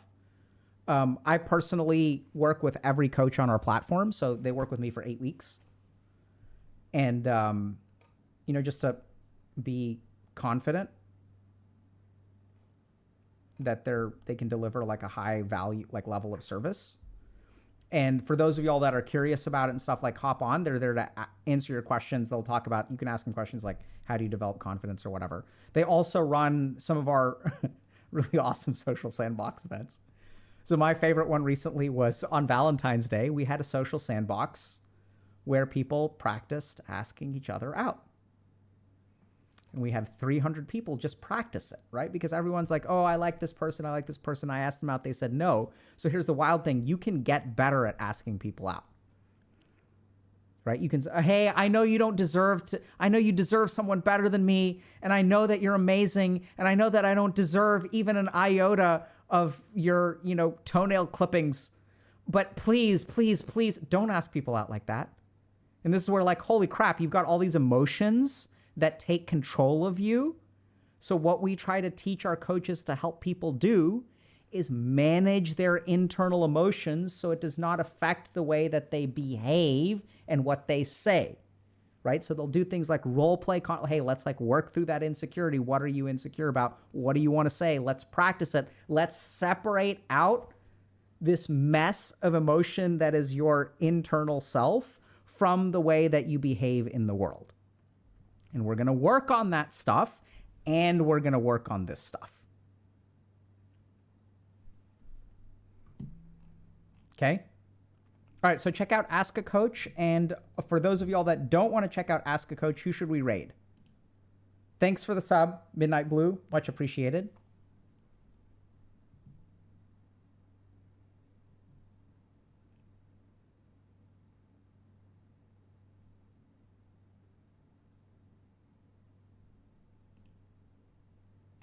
Raid my mom. I don't think my mom is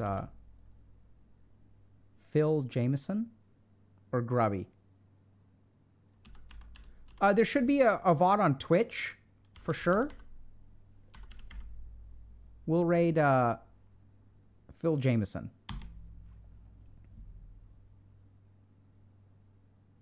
Oh, it says subscriber only chat.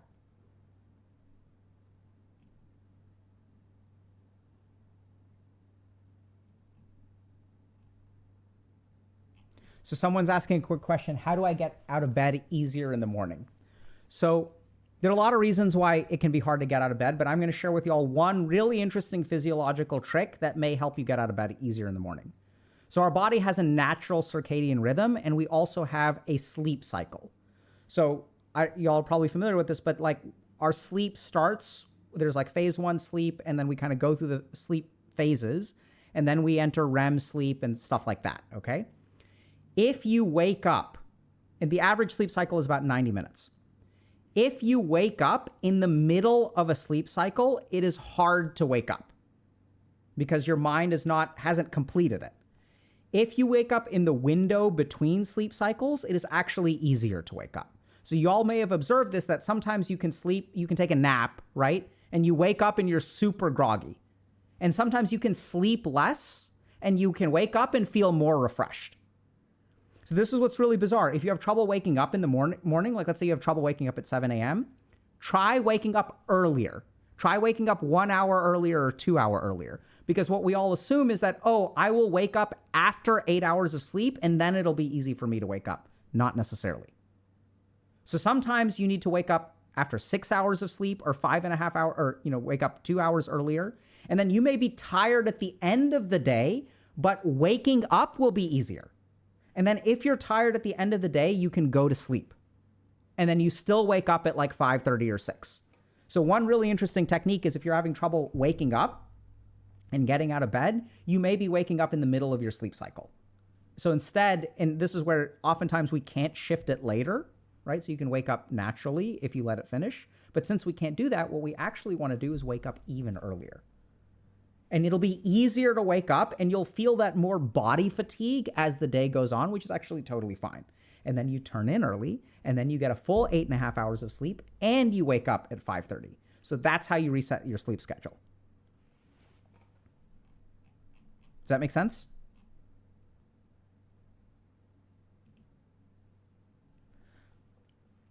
The average is 90 minutes. This is where things get complicated because the nature of the sleep cycle changes over the course of the night. So for example, the first sleep cycle you go through has a very small amount of REM sleep.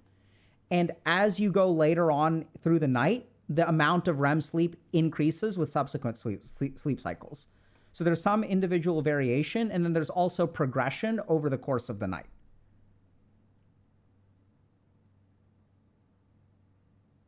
My man raided? I couldn't raid. It said it was subscriber only.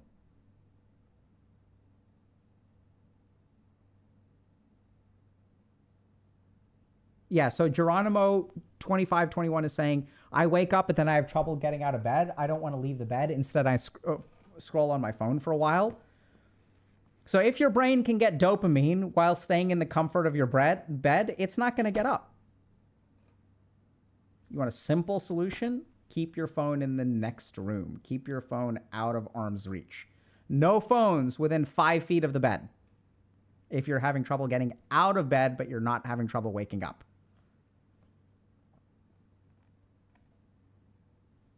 Okay, did people go on the raid? I'm confused. Can you give a short answer for being anxious about a presentation? Absolutely. So I used to be, I know this sounds kind of weird, I used to be very nervous talking in front of other people.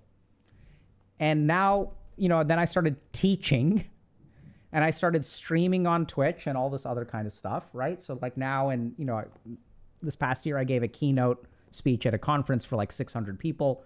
So like, how do you do that, right? How do you get over your fear of presentation? There's one really simple trick. So usually if you're afraid or anxious before a presentation, you're thinking about what other people think. If you want to be better at giving presentations, don't think about what other people think. Think about what you have to offer. So now every time I go, I still feel the anxiety before I go on stage. I feel it every time before I stream. But what do I think to myself? It's not about whether I do a good job or a bad job. I may screw up. That's okay. I know it sounds kind of weird. Instead, what I recognize is, hey, I'm here for a reason. I'm here because there's not opportunity, but someone has literally asked me to do this. if you're giving a presentation, right? And what you're there to do is share something with these people. And that's what you should think about first and foremost. That I'm here to offer these people some kind of expertise or summary of my knowledge. And that's what I'm going to do. I've also helped a lot of medical students prepare their presentations in hospitals. So in medical school, a big part of it is, how do you give a good presentation? Your presentation needs to be concise, and it needs to be focused, and it needs to include all the important information. But there's so much information. How do you know what to include? And so what you should include is, like, imagine you're the only person there and you know your patient, and that and they're being graded, right, by like their attendings and doctors and like chiefs of services. They're being graded and they're like, oh my God, what if I get a bad grade? And they get nervous and their presentation comes out stumbling and then they beat themselves up. Because these people will write your letters of recommendation. They'll make phone calls to the chief of surgery at places like Yale University or, UCSF or Harvard or whatever. And they'll say, hey, this is a star candidate. We think you should take him. This is what's on the line. So you want to impress those people. You're not there to impress them. You're there because there's someone sick in the hospital. And what do you need to communicate to this chief of surgery here so that they can take care of this human being? It's what do you have to offer? Because the chief of surgery doesn't have the time to read everything that you have the time to read, because they're taking care of 15 patients and you're taking care of 2. So what does this person need to know? So if you're having trouble with a presentation, think about what you have to offer, not about what they think or what they will think or how you'll look, because that's not why you're there. So even today, how do I know? Oh my God, how do I know if I can answer the questions? I don't know if I can answer the questions. What if I give the wrong answer? What if I give the bad answer? That's a problem and I can learn from it, but I'm here to offer what I have. That's it. And that's what I focus on. It makes it really easy. This is what I have to give. Hey, I'm giving y'all a presentation today about the French Revolution. And in these next 20 minutes, I've read hundreds of pages around the French Revolution. And in these next 20 minutes, I can boil down what the French Revolution was about, why it was important, how it started, and what we can learn from it. That is even applicable today. That's how you put together a presentation, right?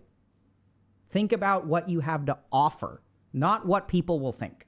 And then offer it 100% authentically. And if they don't like it, they don't like it. You can't control that, right? You can't control what people like and don't like. All you can control is what you offer. And so put 100% of your energy into offering the best thing that you can instead of stressing over what they will like or won't like. Think about all the mental energy that you waste trying to make people happy instead of actually doing something. Instead of working on your presentation, you're trying to think about what people will want. Instead, just work on the presentation and offer it.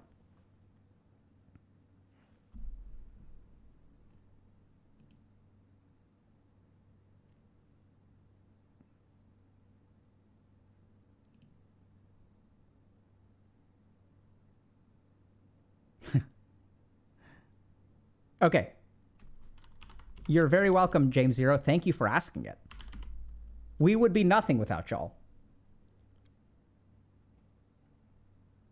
So Geronimo 2521 is asking, what if you come across as boring and no one wants to listen to your presentation? So who are you thinking about there, Geronimo? Good question. Right? And a really good point from Doge Boss. Does rejection sensitivity come into this? Absolutely. And rejection sensitivity comes into it because here's the problem, right? So we have a video about rejection sensitivity on YouTube that y'all should definitely check out. The thing about people with rejection sensitivity is their brain is wired to interpret neutral stimuli as negative. And their brain is wired to discount positive stimuli. And their brain is wired to amplify negative stimuli. So you have a filter that doesn't let you see the good, turns the neutral into bad, and amplifies the negative. And that's how you arrive at the conclusion that these people don't like me. It's because you're literally ignoring 70% of the information. And that's like scientific. That's like literally what happens in the brains of people who are rejection sensitive. They've done studies on this stuff. Okay, who are we rating again?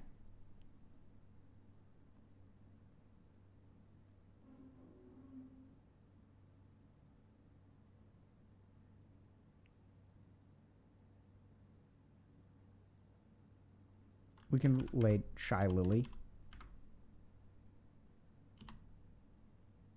Buy for... Wait. Is this... I don't see the raid thing. Is it actually rating?